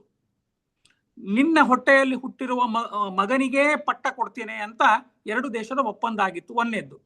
ಆಮೇಲೆ ನೀನು ದೇವದಾನವರ ಯುದ್ಧದಲ್ಲಿ ದಶರಥ ದೇವರಿಗೆ ಅಂತಂದ್ರೆ ದೇವದಾನವರ ಯುದ್ಧದಲ್ಲಿ ಇಂದ್ರನಿಗೆ ಸಹಾಯ ಮಾಡಿದ್ದ. ಅವನು ಇಂದ್ರನಿಗೆ ಸಹಾಯ ಮಾಡಲಿಕ್ಕೆ ಹೋದಾಗ ಆಗ ನೀನು ನಿನ್ನ ಗಂಡನ ಜೊತೆಗೆ ಹೋಗಿ ಅವರು ಆ ರಾಕ್ಷಸರು ಒಂದು ಸಮೂಹ ಅಸ್ತ್ರವನ್ನು ಬಿಟ್ಟಾಗ ಇವನನ್ನು ದಶರಥನನ್ನು ಶಿಬಿರಕ್ಕೆ ಕರ್ಕೊಂಡು ಹೋಗಿ ನೀನು ಶುಶ್ರೂಷೆ ಮಾಡಿದ್ದಾಗ ದಶರಥ ಹೇಳಿರ್ತಾನೆ, ನಿನಗೆ ಏನು ಬೇಕಾದ ಕೇಳು, 2 ವರ ನಾನು ಕೊಡ್ತೇನೆ ಅಂತ ಹೇಳಿರ್ತಾನೆ. ಆ 2 ವರವನ್ನು ಇವಳು ಜ್ಞಾಪಿಸ್ಕೊತಾಳೆ. ಇನ್ನೊಂದೇನಾಗಿತ್ತು ಅಂತಂದ್ರೆ, ಸುಮಿತ್ರೆಯ ಮದುವೆ ಆದಾಗ ಈ ಒಪ್ಪಂದವನ್ನು ಅಶ್ವಪತಿ ರಾಜ ಹಿಂದೆ ತಕೊಂಡಿದ್ದ ಆಟೋಮ್ಯಾಟಿಕ್ ಆಗಿ ಅವನು. ಯಾಕೆ ಅಂತಂದ್ರೆ ಇನ್ನೊಂದು ಮದುವೆ ಆದ, ಇವಳಿಗೂ ಮಕ್ಕಳಾಗಲಿಲ್ಲ, ಇನ್ನೊಂದು ಮದುವೆ ಆದಾಗ ಅದನ್ನು ಅವನು ಹಿಂದೆ ತಗೊಂಡ್ಬಿಟ್ಟಿದ್ದ ಆ ಒಂದು ಒಪ್ಪಂದ. ಆಮೇಲೆ ಇವಳಿಗೂ ಕೂಡ ನೆನಪಿರ್ಲಿಲ್ಲ ಕೈಕೈಗೆ, ಅದನ್ನು ಅವಳು ಮರೆತು ಬಿಟ್ಟಿದ್ಲು. ಇದು ಕೇವಲ ದಶರಥ ಮಹಾರಾಜನ ತಲೆಯಲ್ಲಿ ಇತ್ತು. ಮತ್ತೆ ಮಂಥರೆ ಒಂಚೂರು ಚುಚ್ಚಿದಳು. ಅದು ಹೀಗಾಗಿ ಆ ಒಂದು ಸಮಸ್ಯೆ ಉಲ್ಬಣವಾಗಲಿಕ್ಕೆ ಪ್ರಾರಂಭ ಆಯಿತು. ಆಗ ಏನಾಗಿತ್ತು ಅಂತಂದ್ರೆ, ಇನ್ನೊಂದು ರಾಮನ ಜನಪ್ರಿಯತೆ ತುಂಬಾ ಆಗ ಉತ್ತುಂಗಕ್ಕೆ ಹೋಗ್ಬಿಟ್ಟಿತ್ತು. ರಾಮನ ಜನಪ್ರಿಯತೆ, ರಾಮ ಹೇಗಿದ್ದ ಅನ್ನೋದು ಸ್ವಲ್ಪ ರಾಮಾಯಣದಲ್ಲಿ ವಿಶ್ಲೇಷಣೆ ಮಾಡ್ತಾರೆ. ಏನಾಗ್ತಿತ್ತು ಅಂತಂದ್ರೆ, ಎಲ್ಲರ ಮನೆಯಲ್ಲಿ ಅಯೋಧ್ಯೆಯಲ್ಲಿ ಚಿಕ್ಕ ಮಕ್ಕಳು ಹಿಡಿದುಕೊಂಡು, ಚಿಕ್ಕ ಮಕ್ಕಳು ಮತ್ತೆ ಮುದುಕಿಯರು ಅಂತಂದ್ರೆ ವಯಸ್ಸಾಗಿರುವ ವೃದ್ಧರವರೆಗೂ ಕೂಡ ಎಲ್ಲರ ಮನೆಯಲ್ಲಿ ಒಂದೇ ಒಂದು ಪ್ರಾರ್ಥನೆ ಅಂತೆ, ರಾಮರಾಜ ಆಗಬೇಕು, ನಾವು ರಾಮ ರಾಜ್ಯದಲ್ಲಿ ನಾವು ಪ್ರಜೆಗಳಾಗಿ ಆಗಬೇಕು ಅನ್ನೋದು ಒಂದು ಅವರೆಲ್ಲರದು ಸಂಕಲ್ಪ. ಈಗ ಏನಾಗತ್ತೆ ಅಂತಂದ್ರೆ, ಮನೆಯಲ್ಲಿ ಪ್ರಾರ್ಥನೆ ಬೇರೆಯವರು ಬೇರೆ ಬೇರೆ ಪ್ರಾರ್ಥನೆ ಇರುತ್ತೆ. ದೊಡ್ಡವರು ಪ್ರಾರ್ಥನೆ ಮಾಡ್ತಾರೆ, ಈ ಚಿಕ್ಕ ಮಕ್ಕಳಿಗೆ ಏನಪ್ಪ ಬುದ್ಧಿನೇ ಬರಲಿಲ್ಲ, ಇವರಿಗೆ ನಮ್ಗೆ ಹೇಳೋದೇ ಕೇಳಲ್ಲ ಅಂತ ಅವ್ರದೊಂದು ಪ್ರಾರ್ಥನೆ. ಆಮೇಲೆ ಚಿಕ್ಕವ್ರು ಏನ್ ಪ್ರಾರ್ಥನೆ ಮಾಡ್ತಾರೆ, ಈ ನಮ್ಮ ಮನೆಯಲ್ಲಿರೋ ದೊಡ್ಡವ್ರಿಗೆ ಬುದ್ಧಿ ಬರಲಿ ಅಂತ ಅವರೊಂದು ಪ್ರಾರ್ಥನೆ. ಹೀಗಾಗಿ ಬೇರೆ ಬೇರೆಯವರ ಪ್ರಾರ್ಥನೆ ಬೇರೆ ಬೇರೆ ಆಗಿರುತ್ತೆ. ಆದ್ರೆ ರಾಮನ ಪ್ರಬುದ್ಧತೆ ಬಂದಾಗ ಕೇವಲ ರಾಮರಾಜ ಆಗಬೇಕು, ನಾವು ರಾಮರಾಜ್ಯದ ಪ್ರಜೆ ಆಗಬೇಕು ಅನ್ನೋದು ಒಂದು ಪ್ರಾರ್ಥನೆ ಇತ್ತು ಎಲ್ರದು ದೇವರ ಮುಂದೆ. ಆಮೇಲೆ ವಾಲ್ಮೀಕಿಗಳು ಹೇಳ್ತಾರೆ, ರಾಮ ತುಂಬಾ ಪ್ರಿಯಂವದ ಅಂತೆ. ರಾಮ ಮಾತನಾಡ್ಲಿಕ್ಕೆ ಶುರು ಮಾಡಿದ ಅಂತಂದ್ರೆ ಅವನ ಮಾತು ಅಷ್ಟು ಹಿತವಾಗಿ ಪ್ರಿಯವಾಗಿರ್ತಿತ್ತು ಅಂತಂದ್ರೆ ಅವನನ್ನು ಬಿಟ್ಟು ಹೋಗ್ಲಿಕ್ಕೆ ಆಗ್ತಿರ್ಲಿಲ್ಲ ಅಂತೆ ಜನರಿಗೆ. ಯಾವಾಗಲೂ ರಾಮ ಹಿರಿಯರ ಜೊತೆ ತುಂಬಾ ಇರ್ತಿದ್ದ ಅಂತಂದ್ರೆ, ಯಾಕೆ ಅಂತಂದ್ರೆ ಅವರ ಎಕ್ಸ್ಪೀರಿಯನ್ಸ್ ನ ಕಲೀಲಿಕ್ಕೆ ತುಂಬಾ ಇದು ಆಗತ್ತೆ ಅಂತ ಹಿರಿಯರ ಜೊತೆ ಇರ್ತಿದ್ದ. ಆಮೇಲೆ ಯಾರೋ ಒಬ್ರು ಸಿಟ್ಟಿನಿಂದ ರಾಮನಲ್ಲಿ ಮಾತಾಡಿದ್ರೆ ರಾಮ ಹೇಳ್ತಿದ್ದ, ನೀವು ತಣ್ಣಗಾದ್ಮೇಲೆ ಮತ್ತೆ ಬಂದು ನಾನು ನಿಮ್ ಜೊತೆ ಮಾತಾಡ್ತೇನೆ, ಯಾಕೋ ಪಾಪ ನಿಮ್ಮ ಮನಸ್ಸು ಸರಿ ಇಲ್ಲ, ನಿಮಗೆ ಯಾವಾಗ ಮನಸ್ಸು ಸರಿ ಆಗತ್ತೆ ಆಗ ಬಂದು ಮಾತಾಡಿ ಅಂತ ಹೇಳಿ ಕಳಿಸ್ತಿದ್ದ. ಅಂತಂದ್ರೆ ಯಾವತ್ತಿಗೂ ಕೋಪದಲ್ಲಿ ರಾಮ ಮಾತಾಡ್ತಿರ್ಲಿಲ್ಲ. ಇದು ಒಂದು ರಾಮನ ಜನಪ್ರಿಯತೆ ಸಿಕ್ಕಾಪಟ್ಟೆ ಜಾಸ್ತಿ ಆದಾಗ ದಶರಥ ಆ ಪ್ರಸ್ತಾವನೆ ಮಾಡಿದ, ಅದನ್ನ ನಾನೇ ನಿಮ್ಮ ಮುಂದೆ ನಿವೇದಿಸಿಕೊಂಡೆ. ಆಮೇಲೆ ಇನ್ನೊಂದು ವಾಲ್ಮೀಕಿಗಳು ಹೇಳ್ತಾರೆ, ವೀರ್ಯವಾನ್, ರಾಮ ತುಂಬಾ ಇದು ಶಕ್ತಿಶಾಲಿ ವೀರ್ಯವಾನ್ ಇದ್ದ. ಆಗ ರಾಮಾಯಣ ಕಾಲದಲ್ಲಿ ಇಬ್ರು ಮಹಾನ್ ವೀರರಿದ್ರು, ಒಬ್ಬ ರಾವಣ ಮತ್ತೆ ಒಬ್ಬ ವಾಲಿ. ಏನಾಯ್ತು ಅಂತಂದ್ರೆ, ಈ ರಾವಣನಿಗೆ ಒಂದು ಚಪಲ, ಎಲ್ಲಾ ಕಡೆ ಹೋದಲ್ಲಿ ಕಾಲು ಕೆದಕೋದು, ಜಗಳ ಆಡೋದು, ಒಂದು ಸೋತೆ ಅಂತ ಹೇಳು, ಇಲ್ಲಾಂದ್ರೆ ಯುದ್ಧಕ್ಕೆ ಬಾ, ಎರಡೇ ಒಂದು ಕೆಲಸ ರಾವಣಂದು. ರಾವಣ ಏನ್ ಮಾಡಿದ್ದ, ಹಿಂಗೆ ಎಲ್ಲ ಯುದ್ಧ ಆಡ್ತಾ ಹೋಗ್ಬೇಕಾದ್ರೆ ವಾಲಿ ಹತ್ರ ಹೋಗಿದ್ದ. ವಾಲಿ ಏನ್ ಮಾಡಿದ್ದ ಅಂದ್ರೆ, ಸಮುದ್ರ ದಂಡೆಯಲ್ಲಿ ಅವನು ಕೂತು ಸಂಧ್ಯಾವಂದನೆ ಮಾಡ್ತಾ ಇದ್ದ. ಇವನು ಹೋಗಿ ರಾವಣ ಹೇಳ್ತಾನೆ, ಬಾ ಯುದ್ಧ ಆಡೋಣ ಬಾ ಅಂತ ಹೇಳ್ದ. ಆಗ ವಾಲಿ ಅಂದ, ಸಂಧ್ಯಾವಂದನೆ ಮಾಡೋ ಸಮಯದಲ್ಲಿ ಯುದ್ಧ ಏನೋ, ನೀನು ಸುಮ್ಮನೆ ಇರು ಅಂತ ಹೇಳಿ ಅವನ ಕಂಕಳಿನಲ್ಲಿ ರಾವಣನ ಇಟ್ಕೊಂಡ್ಬಿಟ್ಟ ಅಂತ ಅವನು ವಾಲಿ. ಅಂತಂದ್ರೆ ಅವನ ತೋಳಿನಲ್ಲಿ ಹಿಂಗೆ ಮಡಚಿ ಅವನನ್ನು ರಾವಣನನ್ನು ಇಟ್ಕೊಂಡ್ಬಿಟ್ಟ, ತೋಳಿನಲ್ಲಿ ಹಿಡ್ಕೊಂಡು ಬಿಟ್ಟಿದ್ದ ಅವನು ರಾವಣನನ್ನು. ಆಗ ಹಾಗೆ ಹಿಡ್ಕೊಂಡೆ ಸಂಧ್ಯಾವಂದನೆ ಮಾಡಿದ. ಮತ್ತೆ ಕಿಷ್ಕಿಂಧೆಗೆ ಹೋಗ್ಬೇಕಾದ್ರೆ ಅವನಲ್ಲೇ ಬಿಸಾಕಿ ಹೋಗ್ಬಿಟ್ಟ. ಆಗ ಇವನು ರಾವಣ ಕಂಗಾಲಾಗಿ, ದಮ್ಮಯ್ಯ ನಿನ್ನ ಜೊತೆ ಜಗಳ ಬೇಡ ಅಂತ ಹೇಳಿ ಅವನು ರಾವಣ ಏನ್ ಮಾಡಿದ ಅಂತಂದ್ರೆ, ಇಲ್ಲ ನಿನ್ನ ಜೊತೆ ಬೇಡ, ನಾನು ನೀನು ಒಂದು ಒಪ್ಪಂದ ರಾಜಿ ಮಾಡ್ಕೊಳ್ಳೋಣ. ಅದು ಒಂದು ನೀಚ ಒಪ್ಪಂದ ಆಗಿತ್ತು ಅಂತ ವಾಲ್ಮೀಕಿಗಳು ಹೇಳ್ತಾರೆ. ಅದು ವಾಲಿ ವಧೆಯಲ್ಲಿ ನಾವು ಮುಂದೆ ನೋಡ್ತೀವಿ, ಅದು ಯಾಕೆ ನೀಚ ಒಪ್ಪಂದ ಆಗಿತ್ತು, ಯಾಕೆ ರಾಮ ವಾಲಿಯ ವಧೆ ಮಾಡಿದ ಅಂತ ಅದು ನೋಡಿದಾಗ ನಿಮಗೆ ನಾನು ಅದನ್ನು ವಿಶ್ಲೇಷಣೆ ಮಾಡ್ತೇನೆ. ಆ ಇಬ್ಬರನ್ನು ರಾಮ ಕೊಂದಿದ್ದ, ರಾವಣ ಮತ್ತೆ ವಾಲಿ ಇಬ್ಬರನ್ನು ಕೊಂದಿದ್ದ. ಆದರೆ ರಾಮನ ಬಾಯಿಯಿಂದಲೇ ಒಂದು ಮಾತಿದೆ, ರಾಮನೇ ಹೇಳ್ತಾನೆ, ವಾಲಿ ಮತ್ತೆ ರಾವಣ ಇಬ್ರು ಸೇರಿಸಿದರೆ ಒಬ್ಬ ಆಂಜನೇಯನು ಆಗಲ್ಲ ಅಂತಂದ್ರೆ, ಆಂಜನೇಯ ಅವರಿಬ್ರು ಸೇರಿಸಿದ್ರೆ ಒಬ್ಬ ಆಂಜನೇಯ ಆಗಲ್ಲ ಅಂತ. ಆಂಜನೇಯನು ಇದು ನೋಡಿ ಸಾಮರ್ಥ್ಯ ಎಷ್ಟಿತ್ತು ಅಂತ, ಇದು ರಾಮನ ಬಾಯಿಂದಲೇ ನಾವು ರಾಮಾಯಣದಲ್ಲಿ ಕೇಳ್ತೇವೆ. ಆಮೇಲೆ ಇವನ ಜೊತೆ ಒಪ್ಪಂದ ಮಾಡಿಕೊಂಡ ವಾಲಿ ಜೊತೆ ರಾವಣ, ಅದು ಒಂದು ಕಡೆ ಆಯ್ತು. ಇಲ್ಲಿ ದಶರಥ ಏನು ಮಾಡ್ತಾನಂತಂದ್ರೆ, ದಶರಥ ರಾಮ ಸೀತೆಯನ್ನು ಕರೀತಾನೆ. ಅವನು ಇನ್ನೂ ಕೈಕೈ ಹತ್ರ ಹೋಗಿಲ್ಲ, ತನ್ನ ಹೆಂಡಂದರಿಗೆ ಕೊನೆಯಲ್ಲಿ ಹೇಳ್ಬೇಕಂತ ಅದನ್ನ ಇಟ್ಕೊಂಡಿದ್ದ ಪ್ರಸ್ತಾವನೆ. ರಾಮ ಸೀತೆಯನ್ನು ದಶರಥ ಕರೆದು ಹೇಳ್ತಾನೆ, ನಾಳೆ ನಿನಗೆ ಪಟ್ಟಾಭಿಷೇಕ ಮಾಡಬೇಕು, ಆದರೆ ನೀನೇನು ಮಾಡು, ದೇವರ ಕೋಣೆಯಲ್ಲಿ ಇದ್ದು ಇಡೀ ರಾತ್ರಿ ಉಪವಾಸ ಇದ್ದು ದೇವರನ್ನು ಪ್ರಾರ್ಥನೆ ಮಾಡುವಂತ ದಶರಥ ಹೇಳ್ತಾನೆ ರಾಮ ಮತ್ತೆ ಸೀತೆಗೆ. ಯಾಕೆ ಅಂತಂದ್ರೆ, ಯಾವ ಕಾರಣದಲ್ಲಿ ನಿನ್ನ ತಮ್ಮ ಭರತನಿಂದ ವಿಘ್ನ ಬರುತ್ತೆ ಅಂತ. ಆದರೆ ಮತ್ತೆ ಹೇಳ್ತಾನೆ ಅವನೇ ದಶರಥ, ನಿನ್ನ ಭರತ ಒಳ್ಳೆಯವನು, ಆದರೆ ಅವನಿಗೆ ಹಿಂದಿನಿಂದ ಕಿವಿ ಚುಚ್ಚೋರು ಅಥವಾ ಅವನನ್ನು ಎತ್ತು ಕಟ್ಟುವವರು ಜನ ತುಂಬಾ ಇದ್ದಾರೆ, ಅವನಿಂದ ಎಲ್ಲಿ ವಿಘ್ನ ಬರುತ್ತೆ ಅಂತ ನೀನು ದೇವರ ಪ್ರಾರ್ಥನೆ ಮಾಡು ಅಂತ ಹೇಳಿ ದಶರಥ ತನ್ನ ಮಡದಿಯರ ಹತ್ರ ಹೋಗ್ತಾನೆ. ಅಷ್ಟರಲ್ಲಿ ಏನಾಗಿದೆ ಅಂದ್ರೆ, ಈ ಕೈಕೈ ಮತ್ತೆ ಮಂಥರೆಯ ಸಂವಾದ ಆಗಿದೆ, ಮಂಥರೆ ಎಲ್ಲವೂ ಅವಳಿಗೆ ಹೇಳಿದ್ದಾಳೆ. ಆಗ ಕೈಕೈಗೆ ಸ್ವಲ್ಪ ತಲೆಗೆ ಅದು ಏರ್ತಾ ಇದೆ. ತಲೆಗೆ ಏರಿದ ತಕ್ಷಣ ಅವಳು ಏನ್ ಮಾಡಿದ್ಲು ಅಂತಂದ್ರೆ, ಕೈಕೈ ತನ್ನ ಕೋಣೆಯನ್ನು ಬಿಟ್ಟು, ಈ ಅರಮನೆಯಲ್ಲಿ ತುಂಬಾ ಕೋಣೆಗಳು ಇರ್ತಿತ್ತು. ಅರಮನೆ ಅಂದ್ರೆ ತುಂಬಾ ಕೋಣೆಗಳು, ಯಾಕಂತ ಒಂದು ಕೋಪದ ಕೋಣೆ, ಒಂದು ಪ್ರೀತಿಯ ಕೋಣೆ, ಒಂದು ಊಟ ಮಾಡುವ ಕೋಣೆ, ಒಂದು ನಗೋ ಕೋಣೆ, ಒಂದು ಅಳೋದು ಕೋಣೆ. ಅದರಲ್ಲಿ ಒಂದು ಕೋಪದ ಕೋಣೆ ಅಂತ ಇತ್ತು. ಈ ವಾಲ್ಮೀಕಿಗಳೇ ಹೇಳ್ತಾರೆ ಇದನ್ನ. ಆ ಕೋಪದ ಕೋಣೆಯಲ್ಲಿ ಅವಳು ಹೋಗಿ ಕೂತು ಬಿಡ್ತಾಳೆ. ಯಾರು? ಇವಳು ಕೈಕೈ. ಅಲ್ಲಿ ಕೂತಾಗ ಏನಾಗತ್ತೆ ಅಂತಂದ್ರೆ, ಮಂಥರೇನೆ ಹೇಳಿ ಕಳಿಸ್ತಾಳ ಅವಳಿಗೆ, ನೋಡು ನಿನ್ನ 3 ವರಗಳಲ್ಲಿ 2 ವರ ನಿನ್ನ ಗಂಡನ ಹತ್ರ ಕೇಳು. ಒಂದನೇದ್ದು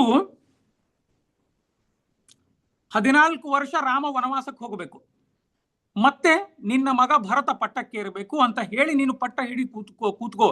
ಆಗ ಕೈಕೈನೇ ಕೇಳ್ತಾಳ ಮತ್ತೆ ಅವಳಿಗೆ, ಅಲ್ಲ ನಮ್ಗೆ ಯಜಮಾನರು ಒಪ್ಪಿಗೆ ಕೊಡ್ತಾರ? ಯಾಕೆಂತಂದ್ರೆ ಇಡೀ ರಾಜ್ಯದ ಜನತೆಗೆ ದಶರಥ ಮಹಾರಾಜರು ಹೇಳಿಬಿಟ್ಟಿದ್ದಾರೆ, ನಾಳೆ ರಾಮನ ಪಟ್ಟಾಭಿಷೇಕ ಆಗತ್ತೆ ಅಂತ. ಇಷ್ಟಾದ್ರೂ ಹೇಳ್ತಾರೆ ಅಂತ ಕೇಳಿದಾಗ ಆಗ ಇವಳು ಹೇಳ್ತಾಳೆ, ಯಾರು ಮಂಥರೆ ಹೇಳ್ತಾಳೆ, ನಿನ್ನ ಗಂಡ ನಿನ್ನ ಸೌಂದರ್ಯಕ್ಕೆ ಕುಣಿತಾನೆ, ನೀನು ಏನು ಹೇಳ್ತೀಯಲ್ಲ ಅದನ್ನ ನೀನು ಅವನ ಕುಣಿಸ್ಬಹುದು, ನೀನು ಗಟ್ಟಿಯಾಗಿ ನಿಂತುಕೋ, ನೀನು ಮಾತು ಬಿಡಬೇಡ, ನಿನ್ನ ಪಟ್ಟ ಹಿಡಿದಿದ್ದು ನೀನು ಬಿಡಬೇಡ, ನಿನ್ನ ಗಂಡ ನೀನು ಏನು ಹೇಳ್ತಾನೆ ಅದನ್ನು ಕೇಳ್ತಾನೆ, ಅವನು ಮುದುಕ ಗಂಡ. ಅದು ಮುಂದೆ ಅದು ಒಂದು ಶ್ಲೋಕ ವಾಲ್ಮೀಕಿಗಳು ಅದನ್ನ ತುಂಬಾ ಚೆನ್ನಾಗಿ ಸುಂದರವಾಗಿ ಅದನ್ನ ಹೇಳ್ತಾರೆ, ಅದನ್ನ ಹೇಳ್ತೀನಿ ನಾನು ಮುಂದೆ. ನಿನ್ನ ಗಂಡನನ್ನು ಆಟ ಆಡಿಸೋದು ನಿನ್ನ ಕೈಯಲ್ಲಿದೆ, ಯಾಕೆಂದ್ರೆ ನಿನ್ನ ಸೌಂದರ್ಯಕ್ಕೆ ಅವನು ಏನಾದ್ರೂ ಮಾಡ್ತಾನೆ, ಹಾಗಾಗಿ ನಿನ್ನ ಪಟ್ಟ ಬಿಡಬೇಡ ಅಂತ ಮಂಥರೆ ಕೈಕೈಗೆ ಹೇಳ್ತಾಳೆ. ಕೈಕೈ ಹೋಗಿ ಕೋಪದ ಕೋಣೆಯಲ್ಲಿ ಕೂಡ್ತಾಳೆ. ಇಲ್ಲಿ ಒಂದು ವಿಶ್ಲೇಷಣೆ ಮಾಡ್ತೀನಿ ನಾನು. ಯಾಕೆ ಮಂಥರೆ ಪ್ಲಾನ್ ಮಾಡಿ ಕೈಕೈಗೆ ಹೇಳಿದ್ದು ರಾಮನಿಗೆ 14 ವರ್ಷ ವನವಾಸಕ್ಕೆ ಕಳಿಸು ಅಂತ. ಇಲ್ಲಿ 14 ವರ್ಷ ರಾಮ ವನವಾಸಕ್ಕೆ ಹೋಗ್ಬೇಕಾಯ್ತು. ಭಾರತದಲ್ಲಿ ಪಾಂಡವರು 12 ವರ್ಷ ವನವಾಸಕ್ಕೆ ಹೋಗ್ಬೇಕಾಗಿತ್ತು. ಈ 12-14 ಹಿಂದೆ ಒಂದು ಅಧ್ಯಾತ್ಮ ಇದೆ. ಏನಪ್ಪ what is the mathematics behind 12 and 14 number ಅಂತಂದ್ರೆ ಶಾಸ್ತ್ರೀಯವಾದ ಒಂದು ಏನು ಸಂಕೇತ ಇದೆ ಅಂತ ಅದನ್ನ ಸ್ವಲ್ಪ ನೋಡೋಣ ಅಂತೆ. ಹಿಂದಿನ ಕಾಲದಲ್ಲಿ ಶಾಸ್ತ್ರಕಾರರು ಒಂದು ನಿಯಮ ಮಾಡಿದ್ರು, ಏನಂತಂದ್ರೆ ಯಾರಾದರೂ ಯಾತ್ರೆಗೆ ಅಥವಾ ಬೇರೆ ದೇಶಕ್ಕೆ ಹೋದಾಗ ಅವರು ಮರಳಿ ಬರಲಿಲ್ಲ ಅಂತಂದ್ರೆ, 14 ಅಥವಾ 12ನೇ ವಯಸ್ಸಿನಲ್ಲಿ ಮರಳಿ ಬರಲಿಲ್ಲ ಅಂತಂದ್ರೆ, ಆಗೆಲ್ಲ ಎಲ್ಲಿ ಫೋನ್ ಇಲ್ಲ, ಮೊಬೈಲ್ ಇಲ್ಲ, ಪತ್ರ ವ್ಯವಹಾರಗಳಿಲ್ಲ, ಏನೂ ಇಲ್ಲ.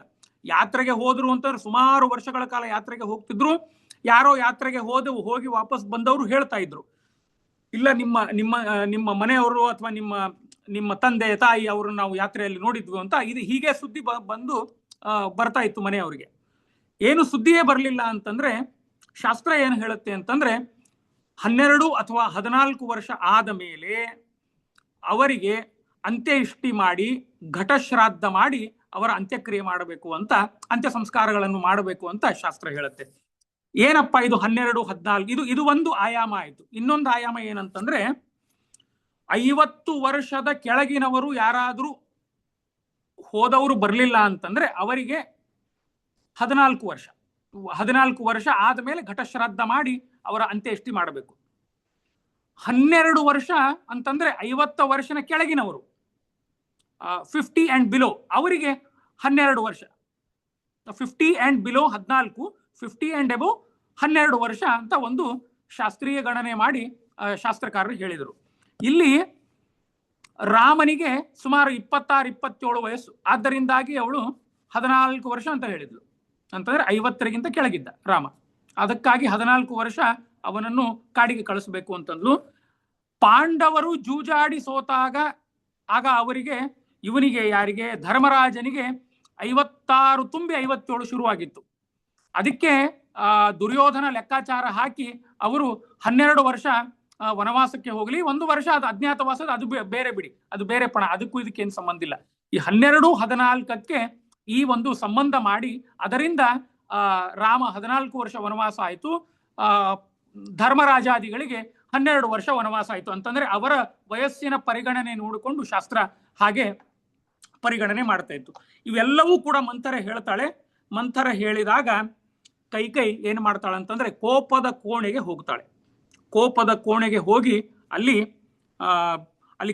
ಕೂಡ್ತಾಳ ಅವಳು. ಕೋಪದ ಕೋಣೆಯಲ್ಲಿ ಕೋಪದ ಕೋಣೆಯ ಕೂಡೋಕ್ಕಿಂತ ಮುಂಚೆ ಒಂದು ಮಾತು ವಾಲ್ಮೀಕಿಗಳು ಹೇಳ್ತಾರೆ. ಒಂದು ಕೈಕೈನೇ ಪ್ರಶ್ನೆ ಹಾಕ್ತಾಳೆ, ಅಲ್ಲ ಈ ನಿನ್ನ ಪ್ರಶ್ನೆಗೆ ರಾಮನ 14 ವರ್ಷ ವನವಾಸಕ್ಕೆ ಕಳಿಸಿದರೆ ಲಕ್ಷ್ಮಣ ಆಗ್ತೀನಿ ಅಂತ ಬರ್ತಾನೆ. ಯಾಕೆಂದ್ರೆ ಲಕ್ಷ್ಮಣ ನೆಕ್ಸ್ಟ್ ಇಮಿಡಿಯೇಟ್ ಸನ್, ಅವನು ದಶರಥನಿಗೆ ಇಮಿಡಿಯೇಟ್ ಬ್ರದರ್, ಅವನು ರಾಮನಿಗೆ, ಅವನು ಆಗ್ತಾನೆ.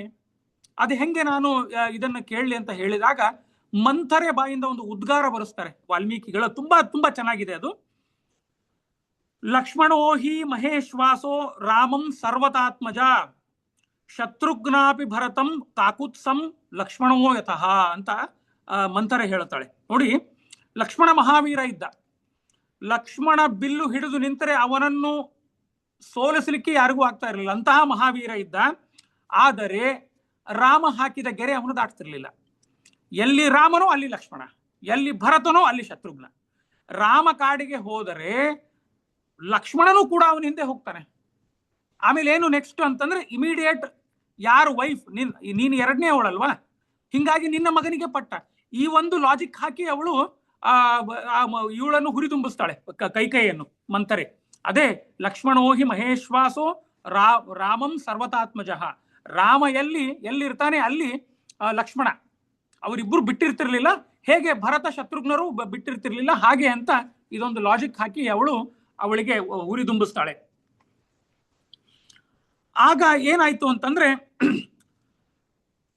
ರಾಮ ಕಾಡಿಗೆ ಹೋದ ಅಂತಂದ್ರೆ Lakshmana will not flex his muscles to become a king. ಅವನು ಬಿಟ್ಬಿಡ್ತಾನೆ, ಅವನು ರಾಮನ ಜೊತೆ ಹೊರಟು ಬಿಡ್ತಾನೆ. ಹೀಗಾಗಿ ಲಕ್ಷ್ಮಣನ ಬಗ್ಗೆ ನೀನು ತಲೆ ಕೆಡಿಸ್ಕೋಬೇಡ.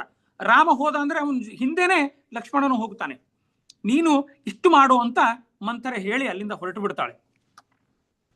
ಆಮೇಲೆ ಇನ್ನೊಂದು ಒಂದು ಇಂಪಾರ್ಟೆಂಟ್ ಮಾತು ಅಂತಂದ್ರೆ, ಈ ರಾಮಾಯಣ ಬಿಲ್ಡ್ ಆಗೋದೇ ಈ ಒಂದು ಮಾತಿನಿಂದ ಮಂಥರೆ ಹೇಳಿ ಹೋಗ್ತಾಳೆ. ಅದೇನಂತ ನಾನು ಹೇಳ್ತೀನಿ.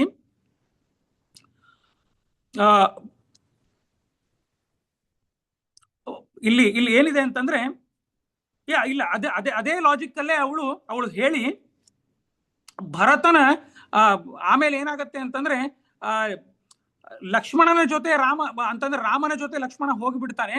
ಆಗ ನಿನ್ನ ಪಾತ್ ಏನಿದೆ ಅಲ್ಲ, path to become king for Bharata, ಅದು ಕ್ಲಿಯರ್ ಆಗತ್ತೆ ಅಂತ ಮತ್ತೆ ಅದನ್ನೇ ರಿಪೀಟ್ ಮಾಡಿ ಅವಳು ಹೋಗ್ತಾಳೆ ಮಂಥರೆ. ಆಮೇಲೆ ಇವಳು ಕೋಪದ ಕೋಣೆಯಲ್ಲಿ ಕೂತಿರ್ತಾಳೆ. ದಶರಥ ಬರ್ತಾನೆ. ದಶರಥ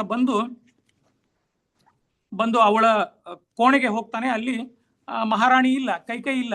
ಆಗ ಕೇಳ್ತಾನೆ, ಕೈಕೈ ಎಲ್ಲಿದ್ದಾಳೆ ಅಂತ. ಕೈಕೈ ಕೋಪದ ಕೋಣೆಯಲ್ಲಿದ್ದಾಳೆ ಅಂತ ಕೇಳಿದಾಗ ದಶರಥನಿಗೆ ಆಯ್ತು, ಏನೋ ಒಂದು ಸಮಸ್ಯೆ ಬಂದಿದೆ. ಈ ಸಮಸ್ಯೆಯನ್ನು ನಾನು ಬೇಗ ಪರಿಹಾರ ಮಾಡಲಿಲ್ಲ ಅಂತಂದ್ರೆ ನಾಳೆ ಪಟ್ಟಾಭಿಷೇಕಕ್ಕೆ ಏನಾದರೂ ವಿಘ್ನ ಬರಬಹುದು ಅಂತ ಹೇಳಿ ಅವನು ನೇರ ಕೋಪದ ಕೋಣೆಗೆ ಹೋಗ್ತಾನೆ. ಕೋಪದ ಕೋಣೆಯಲ್ಲಿ ವಾಲ್ಮೀಕಿಗಳು ಇಷ್ಟು ಸುಂದರವಾಗಿ ಆ ಕೋಪದ ಕೋಣೆಯ ಚಿತ್ರಣ ಮಾಡಿದ್ದಾರೆ ಅಂತಂದ್ರೆ, ನಾನು ಅದನ್ನ ನಿಮ್ಗೆ ಹೇಳ್ತೀನಿ ಮುಂದೆ. ಅವಳು ಅಲ್ಲಿ ಕೋಪದ ಕೋಣೆಯ ಮಂಚ ಏನಿರುತ್ತಲ್ಲ, ಮಂಚನ ಮೇಲೆ ಕೂಡ ಅವಳು ಕೂತಿರಲ್ಲ, ಕೆಳಗೆ ನೆಲದ ಮೇಲೆ ಮಲಗಿರ್ತಾಳೆ ಅವಳು. ಅದನ್ನ ಹೇಳ್ತಾರೆ. ಆಗ ವಾಲ್ಮೀಕಿ ಚಿತ್ರಣ ಏನ್ ಮಾಡ್ತಾರೆ ಅಂತಂದ್ರೆ, ದಶರಥ ಹೋದ ನಿಂತ್ಕೊಂಡ ಅಲ್ಲಿ ಸವೃದ್ಧ ತರುಣೀಂ ಭಾರ್ಯ ಪ್ರಾಣೋಭ್ಯ ಗರೀಯಸಿ ಅಪಾಪಂ ಪಾಪ ಸಂಕಲ್ಪ ದದರ್ಶ ಧರಣೀತಳೆ ಅಂತ ವಾಲ್ಮೀಕಿಗಳು ಹೇಳ್ತಾರೆ. ತುಂಬಾ ನೋಡಿ ಎಷ್ಟು ಸುಂದರವಾಗಿದೆ ವಾಲ್ಮೀಕಿಗಳ ಸಂಸ್ಕೃತ ಭಾಷೆ. ಸಂಸ್ಕೃತ ವ್ಯುತ್ಪತ್ತಿ ಇಲ್ಲದೆ ಇರೋರು ಕೂಡ ರಾಮಾಯಣ ಓದಿದ್ರೆ ಅವ್ರಿಗೂ ಅರ್ಥ ಆಗತ್ತೆ. ನೋಡಿ, ಇಲ್ಲಿ ಸವೃದ್ಧ ತರುಣೀಂ ಭಾರ್ಯ ಅಂತಂದ್ರೆ ಇದು ಒಳ್ಳೆ ಒಂದು ಮೊದಲನೇ ಪೀಠಿಕೆ. ಅವರು ಅಲ್ಲಿ ಸವೃದ್ಧಾಂ ತರುಣೀಂ ಭಾರ್ಯ ಅಂತಂದ್ರೆ, ದಶರಥ ಒಬ್ಬ ಮುದುಕ ಗಂಡ ಚಿಕ್ಕ ಪ್ರಾಯದ ಹೆಂಡತಿಯ ಮುಂದೆ ನಿಂತ ಅಂತ ಇದು ಮೊದಲನೇ ವಾಕ್ಯ ವಾಲ್ಮೀಕಿಗಳು ಚಿತ್ರಣ ಮಾಡ್ತಾರೆ. ಆ ಕೋಪದ ಕೋಣೆಯಲ್ಲಿ ದಶರಥ ಅಂತಂದ್ರೆ ವಯಸ್ಸಾದ ದಶರಥ ಮುದುಕ ಗಂಡ ಚಿಕ್ಕ ಪ್ರಾಯ ಹೆಂಡತಿಯ ಮುಂದೆ ನಿಂತ ಅಂತ. ಆಮೇಲೆ ಮತ್ತೇನಾಗತ್ತೆ, ಪ್ರಾಣೇಭ್ಯೋಯ ಗರೀಯಸಿ ಅಂತಂದ್ರೆ, ಇಷ್ಟು ದಶರಥ ಪ್ರೀತಿ ಮಾಡ್ತಾ ಇದ್ದ ಕೈಕೈಯನ್ನಂತಂದ್ರೆ ಅವಳಿಗೋಸ್ಕರ ಪ್ರಾಣವನ್ನು ಕೊಡ್ತಿದ್ದ ಅವನು ದಶರಥ. ಅಷ್ಟು ಪ್ರೀತಿ ಮಾಡ್ತಿದ್ದ ಅಂತಂದ್ರೆ, ನಿಮಗೆ ಹೇಳಬೇಕು ಅಂತಂದ್ರೆ Kaikeyi was a larger then a life, like a cult for Dasharatha. ಹಾಗಿತ್ತು ಅವನು. ಅಷ್ಟು ಅವಳು ಪ್ರೀತಿ ಮಾಡ್ತಿದ್ದ. ದಶರಥ ಕೈಕೈಯನ್ನು ಮದುವೆ ಆದಾಗ ಯಾವಾಗಲೂ ಕೈಕೈ ಅರಮನೆಯಲ್ಲೇ ಇರ್ತಿದ್ದ ಅವನು. ಜಾಸ್ತಿ ಸಮಯ ತನ್ನ ಆಡಳಿತದ ಸಮಯವನ್ನು ಬಿಟ್ಟಾಗ ಅಲ್ಲೇ ಇರ್ತಿದ್ದ ಅವನು. ಹೀಗಾಗಿ ಪ್ರಾಣೇಭ್ಯೋ ಗರೀಯಸಿ ಅಂತ ವಾಲ್ಮೀಕಿಗಳು ಹೇಳ್ತಾರಲ್ಲಿ. ಅಂತಂದ್ರೆ ಇಲ್ಲಿ ನೋಡಿ ಎಷ್ಟು ಬ್ಯೂಟಿಫುಲ್ ಕಾಂಟ್ರಾಸ್ಟ್ ವಾಲ್ಮೀಕಿಗಳು ಮಾಡ್ತಾರೆ. ಒಂದು ಕಡೆ ಮುದುಕ ಗಂಡ, ಇನ್ನೊಂದು ಕಡೆ ಚಿಕ್ಕಪ್ರಾಯ ಹೆಂಡತಿಗೆ ತನ್ನ ಪ್ರಾಣವನ್ನು ಕೊಡ್ತಾನೆ. ಚಿಕ್ಕಪ್ರಾಯದ ಹೆಂಡತಿ ಲಾರ್ಜರ್ ದನ್ ಲೈಫ್ ಆಗಿಬಿಡ್ತಾಳ ಅವನಿಗೆ ಅಂತ ಇಲ್ಲಿ ವಾಲ್ಮೀಕಿಗಳು ಹೇಳ್ತಾರೆ. ಅಪಾಪಾಂ ಪಾಪ ಸಂಕಲ್ಪ ಅಂತಂದ್ರೆ ಒಳ್ಳೆಯ ಮನಸ್ಸಿನ ಗಂಡ ಕೆಟ್ಟ ಮನಸ್ಸಿನ ಹೆಂಡತಿಯ ಮುಂದೆ ನಿಂತ ಅಂತ ವಾಲ್ಮೀಕಿಗಳು ಇಲ್ಲಿ ಚಿತ್ರಣ ಕೊಡ್ತಾರೆ ನಮಗೆ ಕೋಪದ ಕೋಣೆಯಲ್ಲಿ. ಆಗ ದಶರಥ ಆಮೇಲೆ ನೋಡಿ ದಶರಥ ಮತ್ತೆ ನೋಡ್ತಾಳೆ. ದದರ್ಶ ಧರಣಿ ತಳೆ ಅಂತ ವಾಲ್ಮೀಕಿಗಳು ಹೇಳ್ತಾರೆ. ಅಲ್ಲಿ ಹಾಸಿಗೆಯಲ್ಲೂ ಇಲ್ಲ, ಅವಳು ಕೆಳಗಡೆ ಮಲಗಿದಾಗ ಬಂದು ದಶರಥ ಅವಳನ್ನು ಎಬ್ಬಿಸ್ತಾನೆ.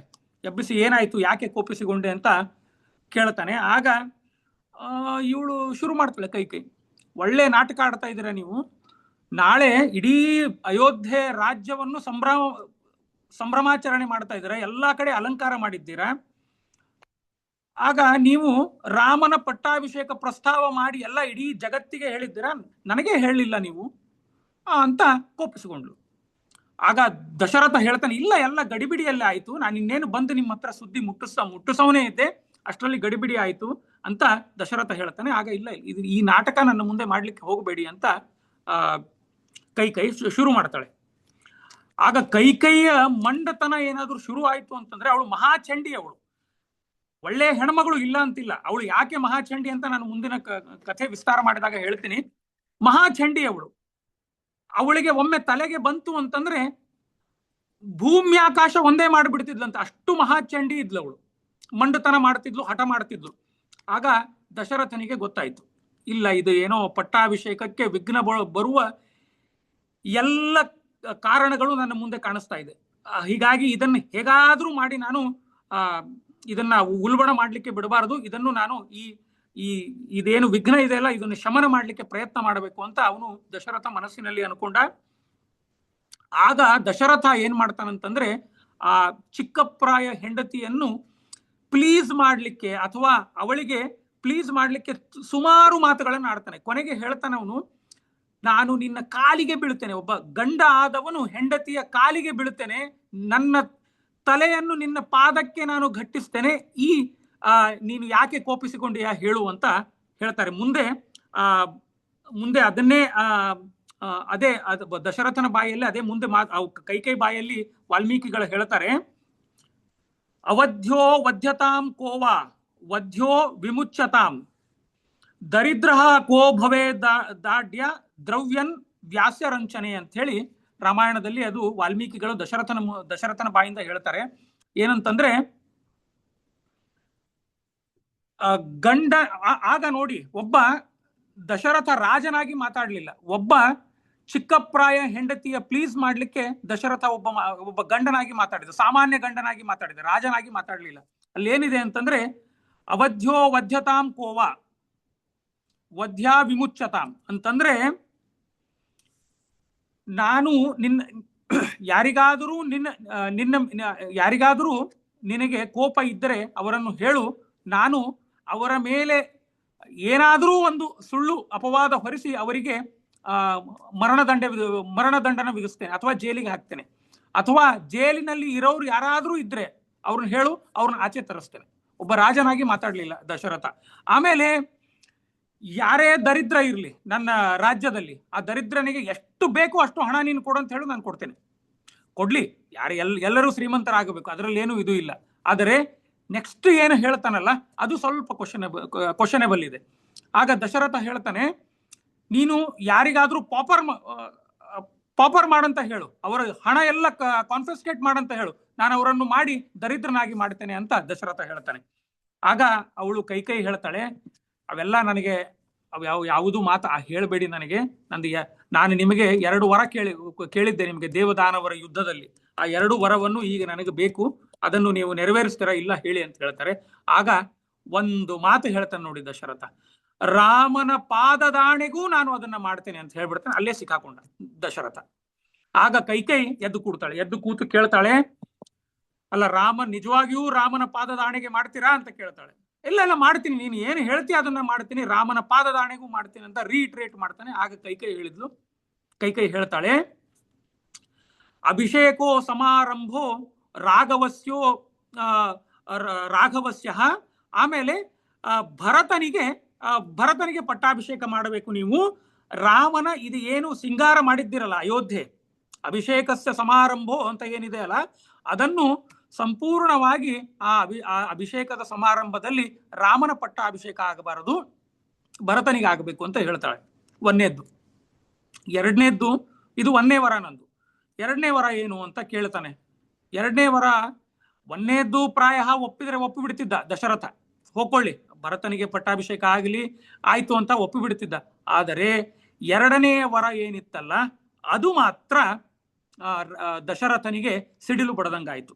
ಏನಂತಂದ್ರೆ 14 ವರ್ಷ ರಾಮನಿಗೆ ವನವಾಸಕ್ಕೆ ಕಳಿಸ್ಬೇಕು ಅಂತಂದ್ರೆ ನವಪಂಚ ವರ್ಷಾಣಿ ದಂಡಕಾರಣ್ಯಾಶ್ರಿತ ಚಿರಾಜೀನ ಜಟಾಧಾರಿ ರಾಮೋ ಭವತು ತಾಪಸ ಅಂತಂದ್ರೆ ರಾಮ ವನವಾಸಕ್ಕೆ ಹೋಗಬೇಕು 14 ವರ್ಷ ದಂಡಕಾರಣ್ಯಕ್ಕೆ. ಯಾಕೆ ಅಂತಂದ್ರೆ ಅದು ನಾನು ದಂಡಕಾರಣ್ಯದ ಬಗ್ಗೆ ಸ್ವಲ್ಪ ವಿಶ್ಲೇಷಣೆ ಮಾಡ್ತೇನೆ. ದಂಡಕಾರಣ್ಯಕ್ಕೆ ಹೋಗಬೇಕು. ಚಿರಾಜೀನ ಜಟಾಧಾರಿ ಅಂತಂದ್ರೆ ನಾರೊಡೆ ಉಟ್ಟುಕೊಂಡು, ಹೀಗೆ ಪಟ್ಟೆ ಪೀತಾಂಬರ ಉಟ್ಟುಕೊಂಡು ಅರಣ್ಯಕ್ಕೆ ಹೋಗೋದಿಲ್ಲ. ಅದು ಕಾವಿ ನಾರೊಡೆ ಅಂತ ಬರುತ್ತೆ. ಅದು ಬಾಳೆ ಎಲೆಯ ಬಟ್ಟೆ, ಅದು ಆ ಬಾಳೆ ತಿರುಳೇನಿರುತ್ತಲ್ಲ ಅದರಿಂದ ಬಟ್ಟೆ ಮಾಡಿರ್ತಾರೆ. ಆ ಬಟ್ಟೆ ಉಟ್ಟುಕೊಂಡು ಜಟಾಧಾರಿಯಾಗಿ ಋಷಿಗಳಂತೆ ಅವನು ಇದಕ್ಕೆ ಹೋಗ್ಬೇಕು, ದಂಡಕಾರಣ್ಯಕ್ಕೆ. ಇದು ನಂದು ಎರಡನೇ ವರ. ಇದು ಕೊಡ್ತಿರೋ ಇಲ್ಲೋ ಹೇಳ್ರಿ ಅಂತ ಮತ್ತೆ ಪಟ್ಟ ಹಿಡಿತಾಳೆ. ಆಗ ದಶರಥನಿಗೆ ಒಂಚೂರು ತಲೆ, ಅವನು ಮೂರ್ಛಿತನಾಗ್ತಾನೆ. ಅರ್ಧ ಮೂರ್ಛೆ ಅರ್ಧ ಎಚ್ಚರ ಇರುತ್ತೆ ಅವನಿಗೆ. ಆ ಕಥೆಗೆ ಹೋಗೋಕ್ಕಿಂತ ಮುಂಚೆ ಈ ದಂಡಕಾರಣ್ಯದ ಬಗ್ಗೆ ನಿಮಗೆ ಸ್ವಲ್ಪ ನಾನು ವಿಶ್ಲೇಷಣೆ ಮಾಡ್ತೇನೆ. ದಂಡಕಾರಣ್ಯ ಈಗ ನಾವು ನಮ್ಮ ನಿತ್ಯ ಸಂಧ್ಯಾ ವಂದನೆ ಜಪ ಸಂಕಲ್ಪದಲ್ಲಿ ಹೇಳ್ತೀವಿ. ದಂಡಕಾರಣ್ಯ, ಭರತ ವರ್ಷೆ, ಭರತ ಖಂಡೆ, ಅದು ಇದು ಎಲ್ಲ ಹೇಳ್ತೀವಿ. ಏನಪ್ಪ ಇದು ದಂಡಕಾರಣ್ಯ ಅಂತಂದ್ರೆ, ಇದನ್ನ ಶಾಸ್ತ್ರದಲ್ಲಿ ದ ಫಾರೆಸ್ಟ್ ಆಫ್ ಪನಿಷ್ಮೆಂಟ್ ಅಂತಾನು ಹೇಳ್ತಾರೆ. ಇಲ್ಲಿ ದಂಡಕಾರಣ್ಯದಲ್ಲಿ ಮುಖ್ಯವಾಗಿ ನಿಮಗೆ ಒಂದು ಜಾಗ್ರಫಿ ಹೇಳ್ತೀನಿ. ದಂಡಕಾರಣ್ಯ ಅಂತಂದ್ರೆ Maharashtra, all the part of Maharashtra, some parts of Chhattisgarh, Odisha, Andhra, Karnataka, Tamil Nadu, ಇದು ದಂಡಕಾರಣ್ಯ. ಆಗ ರಾಮಾಯಣ ಕಾಲದಲ್ಲಿ ಕೇವಲ ಉತ್ತರ ಭಾರತದಲ್ಲಿ ಜನವಸತಿ ಇತ್ತು. ದಂಡಕಾರಣ್ಯದಲ್ಲಿ ಕೇವಲ ಋಷಿಮುನಿಗಳಿದ್ರು. ಅದು ಇನ್ನೊಂದು ಕಥೆ ಇದೆ, ಅದು ಯಾಕೆ ಅಂತ ಆಗ ಅದನ್ನು ಹೇಳ್ತೀನಿ ನಾನು. ಅಂತಂದ್ರೆ ತುಂಬಾ ಜನವಸತಿ ಇದ್ದದ್ದು ಉತ್ತರ ಭಾರತದಲ್ಲಿ, ಈ ಸೌತ್ ಆಫ್ ವಿಂಧ್ಯಾಸ್ ಅಂತ ಏನು ಹೇಳ್ತೀವಲ್ಲ, ವಿಂಧ್ಯ ಪರ್ವತ ಕೆಳಗೆ, ವಿಂಧ್ಯ ಪರ್ವತದ ಹತ್ತಿರ ಆಗ ಜನವಸತಿಯೇ ಇರಲಿಲ್ಲ. ಅಲ್ಲಿ ಕೇವಲ ಋಷಿಮುನಿಗಳಿದ್ದು ಜಪ ತಪ ಎಲ್ಲ ಮಾಡಿಕೊಂಡು ಅವರು ಋಷಿಮುನಿಗಳಿದ್ರಲ್ಲಿ. ಇನ್ನೊಂದು ರಾಮಾಯಣದಲ್ಲಿ ವಾಲ್ಮೀಕಿಗಳು ಹೇಳ್ತಾರೆ, ರಾವಣನಿಗೆ ಒಂದು ಕನಸಿತ್ತಂತೆ, ಭಾರತವನ್ನು ಹೇಗಾದ್ರೂ ಮಾಡಿ ಆಕ್ರಮಣ ಮಾಡಬೇಕು ಅಂತ. ಆಗ ಅವನು ಆಕ್ರಮಣ ಮಾಡಬೇಕು ಅಂತ ಹೇಳಿ ಮೊದಲು ಲಗ್ಗೆ ಹೊಡೆದಿದ್ದೆ ಕಾಡಿಗೆ. ಮೊದಲು ಕಾಡಿಗೆ ಲಗ್ಗೆ ಹೊಡೆಯೋಣ, ಆಮೇಲೆ ನಾಡಿಗೆ ಲಗ್ಗೆ ಹೊಡೆದ್ರೆ ಆಯ್ತು ಅಂತ ಹೇಳಿ ರಾವಣ ಒಂದು ಪ್ರಯತ್ನ ಮಾಡಿದ್ದ. ಅವನು ತುಂಬಾ ಪ್ಲಾನ್ ಮಾಡಿದ್ದ. ರಾವಣ ವಾಲಿ ಕಡೆ ಹೋದ, ಸೋತ. ಆಮೇಲೆ ಕಾರ್ತಿವೀರ್ಯಾರ್ಜುನ ಜೊತೆ ಜಗಳ ಆಡಿದ, ಅಲ್ಲಿಯೂ ಕೂಡ ಪೆಟ್ಟು ತಿಂದು ಬಂದಿದ್ದ ರಾವಣ. ಹೀಗಾಗಿ ನಾಡಿಗೆ ಹೋದರೆ ಏನು ಪ್ರಯೋಜನ ಇಲ್ಲ, ಮೊದಲು ಕಾಡಿಗೆ ಲಗ್ಗೆ ಹೊಡೆಯೋದು. ಅಲ್ಲೇನು ಕಾಡಿನಲ್ಲಿ ಏನು ಪಾಪ ಅವ್ರು ಋಷಿಮುನಿಗಳು, ಅವರನ್ನು ಸಫಾಯಿ ಮಾಡಿ ಆ ಜಾಗವನ್ನು ನಾವು ಕಬಳಿಸಬಹುದು ಅಂತ ಹೇಳಿ ರಾವಣ ಒಂದು ಪ್ಲಾನ್ ಮಾಡಿ ಕೂತಿದ್ದ.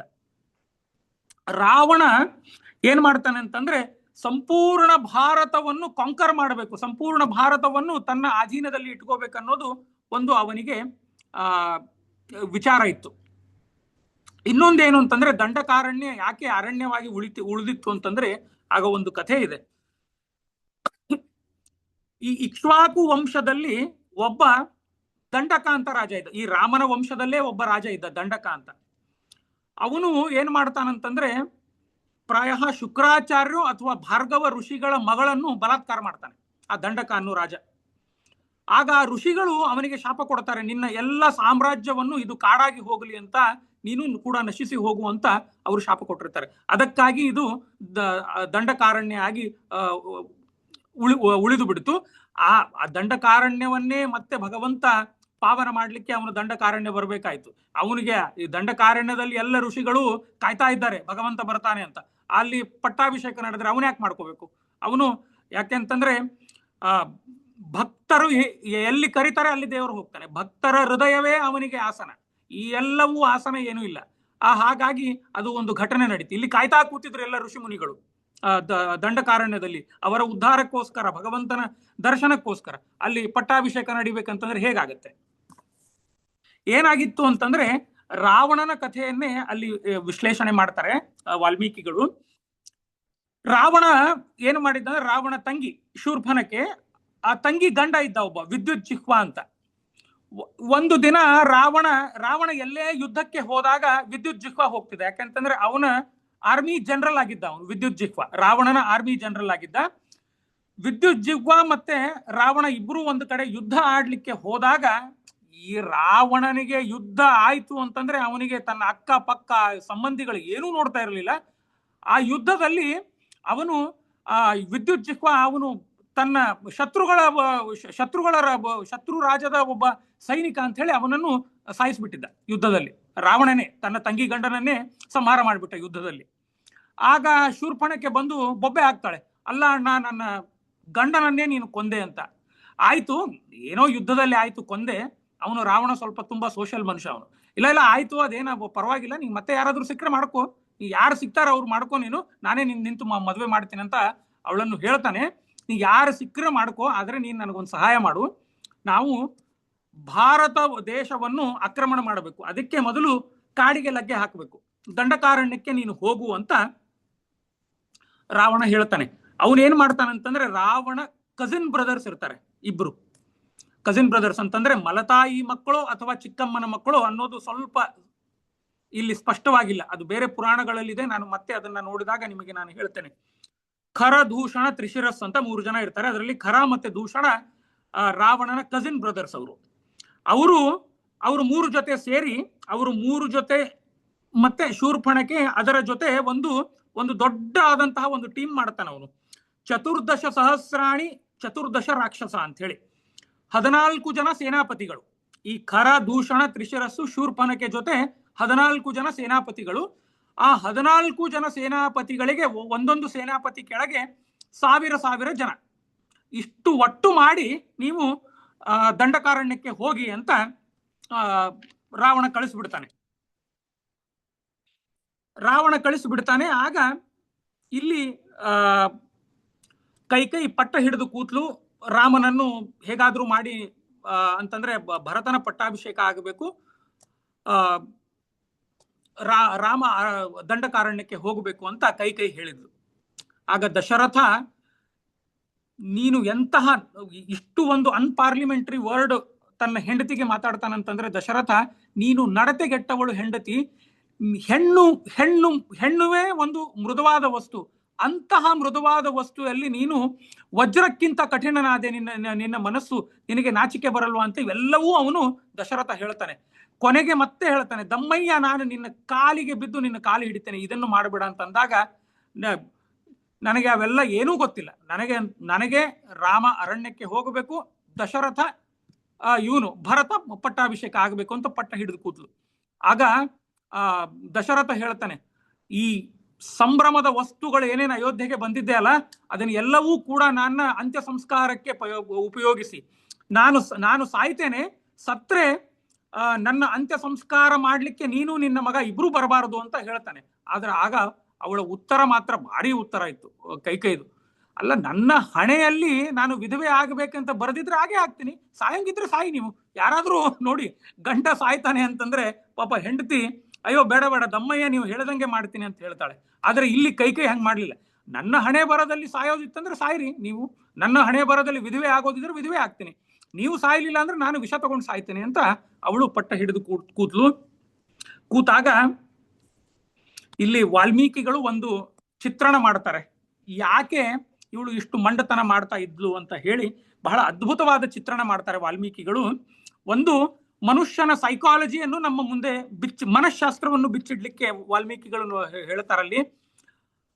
ಮನುಷ್ಯನ ಬೆಳವಣಿಗೆ ಹಿಂದೆ ನಮ್ಮ ಸ್ವಭಾವ ಮತ್ತೆ ಜೆನೆಟಿಕ್ ಫೋರ್ಸ್ ಎರಡೂ ಇದೆ ಅಂತಂದ್ರೆ, ನಾನು ಬೆಳೆದಿರುವ ಒಂದು environmental force and genetic force are behind me to shape of the personality.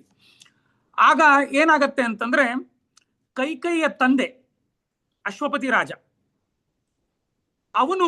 ಅವನ ಹೆಂಡತಿ ಹೆಸರು ರಾಮಾಯಣದಲ್ಲಿ ಬರಲ್ಲ, ಎಲ್ಲೂ ಬರಲ್ಲ. ಅವನ ಹೆಂಡತಿ ಹೆಸರು ಕೈಕೈ, ತಾಯಿ ಹೆಸರು ಕೈಕೈ. ಇನ್ನೂ ಚಿಕ್ಕ ಪ್ರಾಯದ ಹುಡುಗಿ ಅಂತಂದ್ರೆ, ಇನ್ನೂ ಹಸೆಗೂಸು ಇರ್ತಾಳೆ.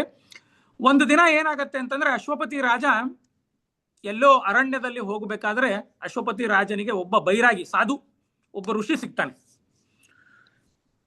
ಋಷಿ ಸಿಕ್ಕಾಗ ಅವನು ಹೇಳ್ತಾನೆ, ನಾನು ನಿನಗೊಂದು ವರ ಕೊಡ್ತೇನೆ, ಆದರೆ ನೀನು ಆ ವರದ ಮಹಿಮೆ ಅಥವಾ ವರದ ಬಗ್ಗೆ ಯಾರ ಮುಂದೂ ಹೇಳಬಾರ್ದು. ಆಯ್ತು ಸ್ವಾಮಿ, ಏನ್ ವರ ಇದೆ ಕೊಡಿ ಅಂತ ಇವನು ಕೇಳ್ತಾನೆ, ಅಶ್ವಪತಿ ರಾಜ, ಕೈಕೈ ತಂದೆ. ಆಗ ಆ ಋಷಿ ಅಥವಾ ಬೈರಾಗಿ ಏನ್ ಮಾಡ್ತಾನಂತಂದ್ರೆ, ಇಲ್ಲ, ಆ ವರ ಏನಂತಂದ್ರೆ ಪ್ರಾಣಿಗಳ ಭಾಷೆ ನಿನಗೆ ಗೊತ್ತಾಗಬೇಕು. ಈಗ ನಿಮ್ಮ ಮನೆ ಮುಂದೆ 2 ಹಕ್ಕಿಗಳು ಏನೋ ಶಬ್ದ ಮಾಡ್ತಾ ಇದೆ, ಆ ಶಬ್ದ ಏನು ಮಾಡ್ತಾ ಇದೆ ಅನ್ನೋದು ನಿನಗೆ ಗೊತ್ತಾಗ್ಬೇಕು. ಅಥವಾ ನಿಮ್ಮ ಮನೆಯ ಗೋಡೆ ಮೇಲೆ ಹಲ್ಲಿ ಲೊಚಗುಡ್ತಾ ಇದೆ, ಅದು ಏನು ಲೊಚಗುಟ್ಟದ ಏನು ಮೀನಿಂಗ್ ಅನ್ನೋದು ನಿನಗೆ ಗೊತ್ತಾಗಬೇಕು ಅಂತ ಹೇಳಿ ಕಳಿಸ್ತಾನೆ. ಆಯ್ತು ಅಂತ ಇವನು ಮನೆಗೆ ಬರ್ತಾನೆ. ಒಂದು ದಿನ ಸಾಯಂಕಾಲ ಹೆಂಡತಿ ಜೊತೆ ಕೂತಾಗ ಅವರ ಮನೆಯಲ್ಲಿ ಯಾವುದೋ ಒಂದು ಚಿಟ್ಟೆನೋ ಅಥವಾ ಒಂದು ಹಲ್ಲಿನೋ ಏನೋ ಒಂದು ಶಬ್ದ ಮಾಡುತ್ತೆ. ಇವನು ನಗಲಿಕ್ಕೆ ಪ್ರಾರಂಭ ಮಾಡ್ತಾನೆ. ನಗಲಿಕ್ಕೆ ಪ್ರಾರಂಭ ಮಾಡಿದಾಗ ಕೈಕೈಯ ತಾಯಿ ಹೇಳ್ತಾಳೆ, ಯಾಕೆ ನಕ್ರಿ ನೀವು? ನಾನು ಪಕ್ಕದಲ್ಲಿ ಇರ್ಬೇಕಾದ್ರೆ ನೀವು ಯಾಕೆ ನಕ್ರಿ? ನಿಮಗೇನೋ ಒಂದು ಬೇರೆ ಸಂಬಂಧ ಇದೆ, ನಿಮಗೆ ಬೇರೆ ಯಾರೋ ಇದ್ದಾರೆ, ಅದನ್ನ ಯೋಚಿಸಿ ಮಾಡಿ ನೀವು ನಕ್ಕಿದ್ದು, ಯಾಕೆ ನಕ್ರಿ ಹೇಳ್ರಿ ಅಂತ ಪಟ್ಟ ಹಿಡಿದು ಕೂಡ್ತಾಳೆ.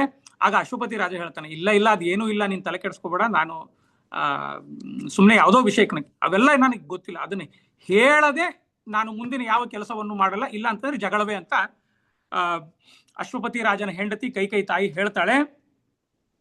ಆಗ ವಿಪರೀತ ಜಗಳ ಆಗ್ಬಿಡುತ್ತಂತೆ ಅವರಿಬ್ಬರಿಗೂ. ಜಗಳ ಆದಾಗ ಮಾರನೇ ದಿನ ಮತ್ತೆ ಅಶ್ವಪತಿ ರಾಜ ಕಾಡಿಗೆ ಹೋಗ್ತಾನಂತೆ ಬೈರಾಗಿ ಋಷಿ ಹತ್ರ. ಏನ್ ಸ್ವಾಮಿ, ನೀವು ಯಾವುದೋ ಕೊಡಬಾರ್ದು ವಿದ್ಯೆ ಕೊಟ್ಟು ನನ್ನ ಸಂಸಾರವನ್ನೇ ಹಾಳು ಮಾಡಿಬಿಟ್ರಿ, ನಿಮಗೆ ಋಷಿಗಳು, ನಿಮಗೇನು ಗೊತ್ತು ಸಂಸಾರದ ತಾಪತ್ರೆ? ನನ್ನ ಹೆಂಡತಿ ಅದನ್ನ ಕೇಳ್ತಾ ಇದ್ದಾಳೆ, ನಾನು ಅದನ್ನ ಹೇಳಬೇಕು, ನೀವು ಏನ್ ಮಾಡ್ಲಿ ಅಂತ ಕೇಳಿದಾಗ ಋಷಿ ಹೇಳ್ತಾನೆ, ನಿನ್ನ ತಲೆ ಹೋದ್ರೂ ಅದು ಏನು ವಿದ್ಯೆ ಇದೆ ಅನ್ನೋದು ಅವಳಿಗೆ ಹೇಳಬೇಡ ಅಂತ ಹೇಳ್ತಾನೆ. ಆಯ್ತು ಅಂತ ಹೇಳಿ ಇವನು ವಾಪಸ್ಸು ಮನೆಗೆ ಬರ್ತಾನೆ. ಮನೆಗೆ ಬಂದಾಗ ಹೆಂಡತಿ ಮುಂದೆ ಹೇಳ್ತಾನೆ, ಇಲ್ಲ, ಋಷಿಗಳು ಹೇಳಬೇಡ ಅಂತಂದಿದ್ದಾರೆ, ಹೇಳಿದ್ರೆ ನಾನು ಸಾಯ್ತೀನಿ ಅಂತಂದಾಗ ಕೈಕೈ ತಾಯಿ ಹೇಳ್ತಾಳೆ, ಅಲ್ಲ, ಸಾಯೋದು ಸಾಯ್ತೀರಾ, ಸಾಯ್ಬೇಕಾದ್ರೆ ಹೇಳಿ ಸಾಯಬಾರ್ದಾ ಅಂತ ಹೇಳ್ಬಿಡ್ತಾಳೆ. ಆಗ ಅಶ್ವಪತಿ ರಾಜ, ಇನ್ನ ನಿನ್ನ ಜೊತೆ ಸಂಸಾರ ಮಾಡಿ ಉಪಯೋಗ ಇಲ್ಲ ಅಂತ ಹೇಳಿ ಅವಳು ಏನ್ ಮಾಡ್ತಾಳೆ ಅಂತಂದ್ರೆ ಕೈಕೈಯನ್ನು ಬಿಟ್ಟು ಅವಳು ಆ ಗಂಡನನ್ನು ಬಿಟ್ಟು ಹೋಗ್ಬಿಡ್ತಾಳೆ. ಪ್ರಾಯ ನಮ್ಮ ಪೌರಾಣಿಕ ಇತಿಹಾಸದ ಮೊದಲನೆಯ ಡಿವೋರ್ಸ್ ಕೇಸ್ ಅನ್ಸತ್ತಿದು. ಪ್ರಾಯ ಇದೇ ಮೊದಲು ಅನ್ಸುತ್ತೆ ಹೆಂಡತಿ ಬಿಟ್ಟು ಹೋಗಿದ್ದು ರಾಜನನ್ನು. ಅಶ್ವಪತಿ ರಾಜ ಆಗ ಮಂಥರೆ ನೋಡಿ, ಮಂಥರೆ ಎನ್ವಿರಾನ್ಮೆಂಟ್, ಜೆನೆಟಿಕ್ ಫೋರ್ಸ್ ಒಂದು ಮೊಂಡತನ ಇದ್ದೇ ಇತ್ತು. ಆ ಚಂಡಿ ಮೊಂಡತನ ಮಾಡೋದು ಕೈಕೈಯಲ್ಲಿ. ಆಮೇಲೆ ಇನ್ನೊಂದು ತನ್ನ ಎನ್ವಿರಾನ್ಮೆಂಟ್ ಫೋರ್ಸ್, ಸುತ್ತಮುತ್ತಲಿನ ಒಂದು ಪ್ರಭಾವ. ಮಂಥರೆ ಆಮೇಲೆ ಮತ್ತೆ ಬೇರೆ ಮಂಥರೆಯ ಸುತ್ತಮುತ್ತಲಿನ ಇರೋರು ಅವಳನ್ನು ಶೇಪ್ ಮಾಡಿದ್ರು. ಈ ತರ ಮಂಡುತನದ ಒಂದು ಹೆಣ್ಣಾಗಿ ಅವಳು ಪರಿವರ್ತನೆ ಆದ್ಲು ಕೈಕೈ.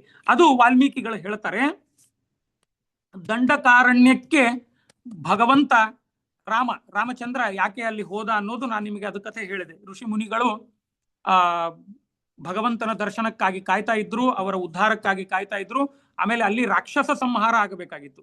ಆ ಶೂರ್ಪಣಕ್ಕೆ ಇವರು ಯಾರು, ಖರ, ದೂಷಣ, ತ್ರಿಶಿರಸ್ಸು, ಆಮೇಲೆ ಅವರ ಜೊತೆ ರಾಕ್ಷಸರು ಸುಮಾರು 1000 ಜನ ಏನು ಇದ್ರಲ್ಲ, 14,000 ಜನ ರಾಕ್ಷಸರು, ಅವರೆಲ್ಲರೂ ಸಂಹಾರ ಆಗಬೇಕಾಗಿತ್ತು ರಾಮನಿಂದ.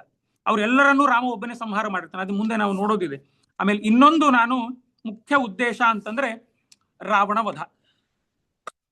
ಯಾಕೆ ರಾವಣ ವಧ ಅಂತಂದ್ರೆ, ನೀವು ಪೂರ್ವಕ್ಕೆ ಹೋಗಿ, ಭಗವಂತ ವೈಕುಂಠ ಲೋಕದಲ್ಲಿ ಲಕ್ಷ್ಮೀ ಜೊತೆ ಇರ್ತಾನೆ. ಆಗ ಸನಕ ಸನಂದನ ಸನತ್ಕುಮಾರರು ಬರ್ತಾರೆ ಭಗವಂತನ ದರ್ಶನಕ್ಕೆ. ಜಯ ವಿಜಯರು ಬಿಡಲ್ಲ, ಜಯ ವಿಜಯರು ಅವರನ್ನು ಒಳಗೆ ಹೋಗ್ಲಿಕ್ಕೆ ಬಿಡ್ಲಿಲ್ಲ. ಆಗ ಇವರು ಸನಕ ಸನಂದನ ಸನತ್ಕುಮಾರರು ಹೇಳ್ತಾರೆ, ಭಗವಂತನನ್ನು ನೋಡ್ಲಿಕ್ಕೆ ನಮಗೆ ಯಾರ ಅಪ್ಪಣೆಯನ್ನು ಬೇಡ, ನಾವು ಬೇಕಾದಾಗ ವೈಕುಂಠಕ್ಕೆ ಬರ್ಬೋದು, ಹೋಗ್ಬೋದು, ಭಗವಂತನನ್ನು ನೋಡ್ಬೋದು, ನೀವ್ಯಾರು ಕೇಳೋರು ಅಂತ ಅವ್ರಿಗೆ ಸಂಭಾಷಣೆ ಆಗುತ್ತೆ ಜಯ ವಿಜಯರು ಮತ್ತೆ ಸನಕಾದಿಗಳಿಗೆ. ಆಗ ಭಗವಂತನೇ ಆ ಸಂಭಾಷಣೆ ಕೇಳಿ ಹೊರಗಡೆ ಬರ್ತಾನೆ. ಹೊರಗಡೆ ಬರೋಕ್ಕಿಂತ ಮುಂಚೆ ಸನಕಾದಿಗಳು ಏನ್ ಮಾಡಿರ್ತಾರಂತಂದ್ರೆ ಜಯ ವಿಜಯರಿಗೆ ಶಾಪ ಕೊಡ್ತಾರೆ, ನೀವು ನೀಚ ಯೋನಿಯಲ್ಲಿ ಹುಟ್ಟು ಬಿಡಿ, ನೀವು ಮನುಷ್ಯರಾಗಿ ಹುಟ್ಟಿ, ಮನುಷ್ಯರೇ ಆಗೋದೇ ಒಂದು ನೀಚ ಯೋನಿ ದೇವತೆಗಳಿಗೆ, ಅದರಲ್ಲಿ ನೀವು ಹುಟ್ಟು ಬಿಡಿ ಅಂತ ಶಾಪ ಕೊಡ್ತಾರೆ. ಶಾಪ ಕೊಟ್ಟಾಗ ಭಗವಂತ ಹೊರಗಡೆ ಬಂದು ಏನಾಯ್ತು ಅಂತ ಕೇಳಿದಾಗ ಭಗವಂತನ ಮಾತೆ ಭಾಗವತದಲ್ಲಿ ಇದೆ. ಭಗವಂತನೇ ಹೇಳ್ತಾನೆ, ಛಿಂದ್ಯಾಂ ಸ್ವಭಾವಂ ಅಫ್ ಪ್ರತಿಕೂಲ ವೃತ್ತಿಂ ಅಂತ. ನನ್ನ ಭಕ್ತರಿಗೆ ತೊಂದರೆ ಆದರೆ ನಾನು ಅವರನ್ನು ಕಾಪಾಡ್ಲಿಕ್ಕೆ ಆಗಲಿಲ್ಲ ಅಂತಂದ್ರೆ ನನ್ನ ತೋಳನ್ನು ನಾನು ಕಡಿದು ಬಿಸಾಕ್ತೇನೆ ಅಂತ ಭಗವಂತನೇ ಸನಕಾದಿ ಮುಂದೆ ಹೇಳ್ತಾನೆ. ಅದೇ ನೋಡಿ, ಆ ಜಯ ವಿಜಯರ ಶಾಪ ವಿಮೋಚನೆಗಾಗಿ ಭಗವಂತ 4 ಅವತಾರ ಮಾಡಿದ. ಮೊದಲನೇದು ಹಿರಣ್ಯಾಕ್ಷ, ಹಿರಣ್ಯಕಶಿಪು, ರಾವಣ, ಕುಂಭಕರ್ಣ, ಮತ್ತೆ ಶಿಶುಪಾಲ, ದಂತವಕ್ರ. ಅವರು 3 ಬಾರಿ ಭೂಮಿಯಲ್ಲಿ ಅವತಾರ ಮಾಡಿದ್ರು, ಆದರೆ ಭಗವಂತ 4 ಬಾರಿ ಅವತಾರ ಮಾಡಿ ಅವರನ್ನು ಸಂಹಾರ ಮಾಡಿದ. ರಾವಣ ಕುಂಭಕರ್ಣನ ಸಂಹಾರಕ್ಕೆ ರಾಮಾವತಾರ ಅದು ಮುಖ್ಯ ಉದ್ದೇಶ. ಯಾಕೆ ಇದೇ 4 ಅವತಾರ ಅಂತಂದ್ರೆ ಅದಕ್ಕೆ ಒಂದು ಸಂಗತಿ ಇದೆ. ಅದನ್ನು ನಾನು ನಿಮ್ಮ ಮುಂದೆ ಹೇಳಿ, ರಾಮ ಕಾಡಿಗೆ ಹೋದ ಅಂತ ಹೇಳಿ ನಾನು ಮುಗಿಸೋಕ್ಕಿಂತ ಆ ಭಗವಂತನ ಚಿಂತನೆಯಲ್ಲಿ ಇವತ್ತಿನ ಚಿಂತನೆ ಮುಗಿಸ್ಬೇಕಂತ ನಾ ಇದು ಕೊನೆಯದಾಗಿ ಇಟ್ಕೊಂಡಿದ್ದೇನೆ. ಓಂಕಾರ ಶಬ್ದದಲ್ಲಿ 8 ಅಕ್ಷರಗಳಿದೆ. ಮುಖ್ಯವಾಗಿ ಅಕಾರ, ಉಕಾರ, ಮಕಾರ ಮತ್ತೆ ನಾದ. ಓಂ ಅಂತ ಏನು ನಾವು ಹೇಳ್ತೀವಲ್ಲ ಅದು ನಾದ. ಆಮೇಲೆ ಬಿಂದು, ಕಲಾ, ಶಾಂತ, ಅತಿಶಾಂತ ಅಂತ ಓಂಕಾರದ 8 ಅಕ್ಷರಗಳಿವು. ಮುಖ್ಯವಾಗಿ 8 ಅಕ್ಷರದಿಂದ ಪ್ರತಿಪಾದ್ಯನಾದ ಭಗವಂತನನ್ನು ಆರಾಧನೆ ಮಾಡೋರು ಪ್ರಾಣದೇವರು ಮಾತ್ರ. ಆ 8 ಅಕ್ಷರದಲ್ಲಿ ಅನಂತ ರೂಪಗಳನ್ನು ಚಿಂತನೆ ಮಾಡೋರು ಪ್ರಾಣದೇವರು ಮಾತ್ರ. ಆದರೆ ಸನ್ಯಾಸಿಗಳಿಗೆ ಈ ಓಂಕಾರ ಬಹಳ ಮಹತ್ವವಾಗುತ್ತೆ. ಯಾಕೆಂತಂದ್ರೆ ಅವರು ಓಂಕಾರ ಉಪಾಸಕರು. ಸನ್ಯಾಸಿಗಳು ನಿತ್ಯವೂ 10,000 ಓಂಕಾರ ಜಪ ಮಾಡ್ಬೇಕು ಅವರು, ಓಂ ಓಂ ಓಂ ಅಂತ. ಗೃಹಸ್ಥರು 1000 ಮಾಡಿದರೆ ಸನ್ಯಾಸಿಗಳಿಗೆ 10,000 ಒಂದು ವಿಹಿತವಾದಂತಹ ಅದು ಅವರ ವಿಧಿವಿಧಾನ ಕರ್ಮ ಅದು ಅವರಿಗೆ. ಈ ಓಂಕಾರದ 4 ಮತ್ತೆ 8 ಅಕ್ಷರದಲ್ಲಿ ಮೊದಲನೇದು ಅಕಾರ ನೋಡೋಣ. ಅಕಾರಕ್ಕೆ ರಾಮ, ಅಕಾರ ಶಬ್ದಕ್ಕೆ ಓಂಕಾರದ ಅಕಾರದಲ್ಲಿ ರಾಮ ಇದ್ದಾನೆ. ಆಮೇಲೆ ಉಕಾರಕ್ಕೆ ಕೃಷ್ಣ, ಮಕಾರಕ್ಕೆ ನರಸಿಂಹ, ಮತ್ತೆ ನಾದಕ್ಕೆ ವರಾಹ. ಆಚಾರ್ಯ ಮಧ್ವರು ಇವೇ 4 ವಿಗ್ರಹ ತನ್ನ ಸನ್ಯಾಸಿ ಶಿಷ್ಯಂದರಿಗೆ ಕೊಟ್ಟಿದ್ದು, ಬೇರೆ ಯಾವ ವಿಗ್ರಹವನ್ನು ಕೊಡ್ಲಿಲ್ಲ. ಯಾಕೆಂತಂದ್ರೆ ಸನ್ಯಾಸಿಗಳು ಓಂಕಾರ ಉಪಾಸಕರು. ಆಮೇಲೆ ಬಿಂದು ಅಲ್ಲಿ ಏನಾಗತ್ತೆ ಅಂತಂದ್ರೆ ಅದು ಚೈತನ್ಯದ ಬೀಜ ಅಂತ ಮಾಂಡೂಕೋಪನಿಷತ್ನಲ್ಲಿ ಬರುತ್ತೆ, ಮತ್ತೆ ಬೇರೆ ಉಪನಿಷತ್ತಲ್ಲೂ ಬರುತ್ತೆ. ಅದರ ವಿವರಣೆ ಹೋಗೋದು ಬೇಡ, ನಾವು ಮತ್ತೆ ಮುಂದೆ ಮೋಕ್ಷದ ಚಿಂತನೆ ಬೆಳವಣಿಗೆಯಲ್ಲಿ ಅದನ್ನ ನೋಡ್ಬೇಕಾದ್ರೆ ನಾನು ಇದನ್ನ ಹೇಳ್ತೀನಿ. ಆದ್ರೆ ಅದು ಇದರ ವಿಶ್ಲೇಷಣೆ ಜಾಸ್ತಿ ಬೇಡ. ಆಮೇಲೆ ಕಲಾ ಅಂತಂದ್ರೆ ಅದು ಶಕ್ತಿ ರೂಪ, ಒಬ್ಬ ಮನುಷ್ಯನ ಶಕ್ತಿ ರೂಪವಾಗಿ ಅದು ಪರಿಗಣನೆ ಆಗತ್ತೆ. ಶಾಂತ ಮತ್ತೆ ಅದು ಚೇತನ ಆಗತ್ತೆ. ಅತಿ ಶಾಂತ ಅದು ಪರಮಚೇತನ. ಹೀಗೆ ಅದು ಅಕಾರದಲ್ಲಿ ಅದು ವಿಭಾಗ ಆಗಿದೆ. ಓಂಕಾರದ ಈ 8 ಅಕ್ಷರಗಳು ಅಕಾರ, ಉಕಾರ, ಮಕಾರ, ನಾದ, ಬಿಂದು, ಕಲಾ, ಶಾಂತ, ಅತಿಶಾಂತ. ಆಮೇಲೆ ಮುಖ್ಯವಾಗಿ ಇಲ್ಲಿ ಮತ್ತೆ 4 ರೂಪಗಳನ್ನು ಹೇಳ್ತಾರೆ. ಜಾಗ್ರತ, ಸ್ವಪ್ನ, ಸುಷುಪ್ತಿ ಮತ್ತೆ ಸ್ಥಿತಿಗಳು. ಅದೇ ವಿಶ್ವ ಪ್ರಾಜ್ಞಾ, ತೈಜಸ, ತುರ್ಯ. ಇದೇ 4 ಅವತಾರಗಳ ಚಿಂತನೆ ಓಂಕಾರ.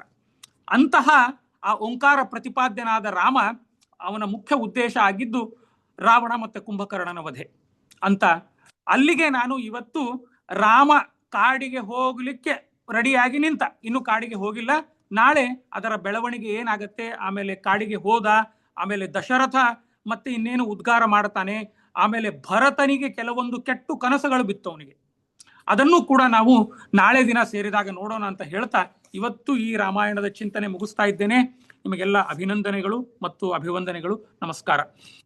ನಾಹಂ ಕರ್ತ ಹರಿಕರ್ತ ತತ್ಪೂಜಾ ಕರ್ಮಚಾಖಿಲಃ ತಥಾಪಿ ಮತ್ಕೃತಾ ಪೂಜಾ ತತ್ಪ್ರಸಾದೇನ ನಾನ್ಯಥಾ ತದ್ಭಕ್ತಿ ತತ್ಫಲಂ ತತ್ಮಹ್ಯಃ ಪುನಃ ಪುನಃ ಕರ್ಮನ್ಯಾಸೋ ಹರಾದೇವ ವಿಷ್ಣು ತೃಪ್ತಿಕರಃ ಸದಾ ಯತ್ಸರ್ವಗುಣ ಸಂಪೂರ್ಣಂ ಸರ್ವದೋಷ ವಿವರ್ಜಿತಂ ಪ್ರಿಯತಾಂ ಪ್ರೀತಯೇವಾಲಂ ವಿಷ್ಣುರ್ಮೇ ಪರಮಃ ಸುಹೃತ್ ಕಪಿ ಗಣಕ ಧುರೀಣ್ಯ ಕಾರ್ಮುಕನ್ಯಸ್ತಬಾಣಃ ಕ್ಷಪಿತದಿತಿ ಚ ಸೈನ್ಯೋ ಕ್ಷತ್ರಿಯೇಷ್ವಗ್ರಗಣ್ಯಃ ಜಲಧಿರಚಿತ ಸೇತು ಜಾನಕಿ ತೋಷಹೇತುಃ ಪತಿ ಪತಿ ಗುಣಸಾಂದ್ರ ಪಾತು ಮಾಂ ರಾಮಚಂದ್ರ.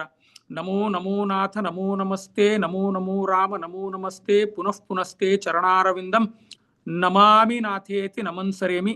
ಶ್ರೀಕೃಷ್ಣಾರ್ಪಣಮಸ್ತು, ಮಧ್ವೇಶಾರ್ಪಣಮಸ್ತು. ಓಂ ಸ್ವಸ್ತಿ. ಏನಾದರೂ ಪ್ರಶ್ನೆ ಇದ್ರೆ ಕೇಳಬಹುದು.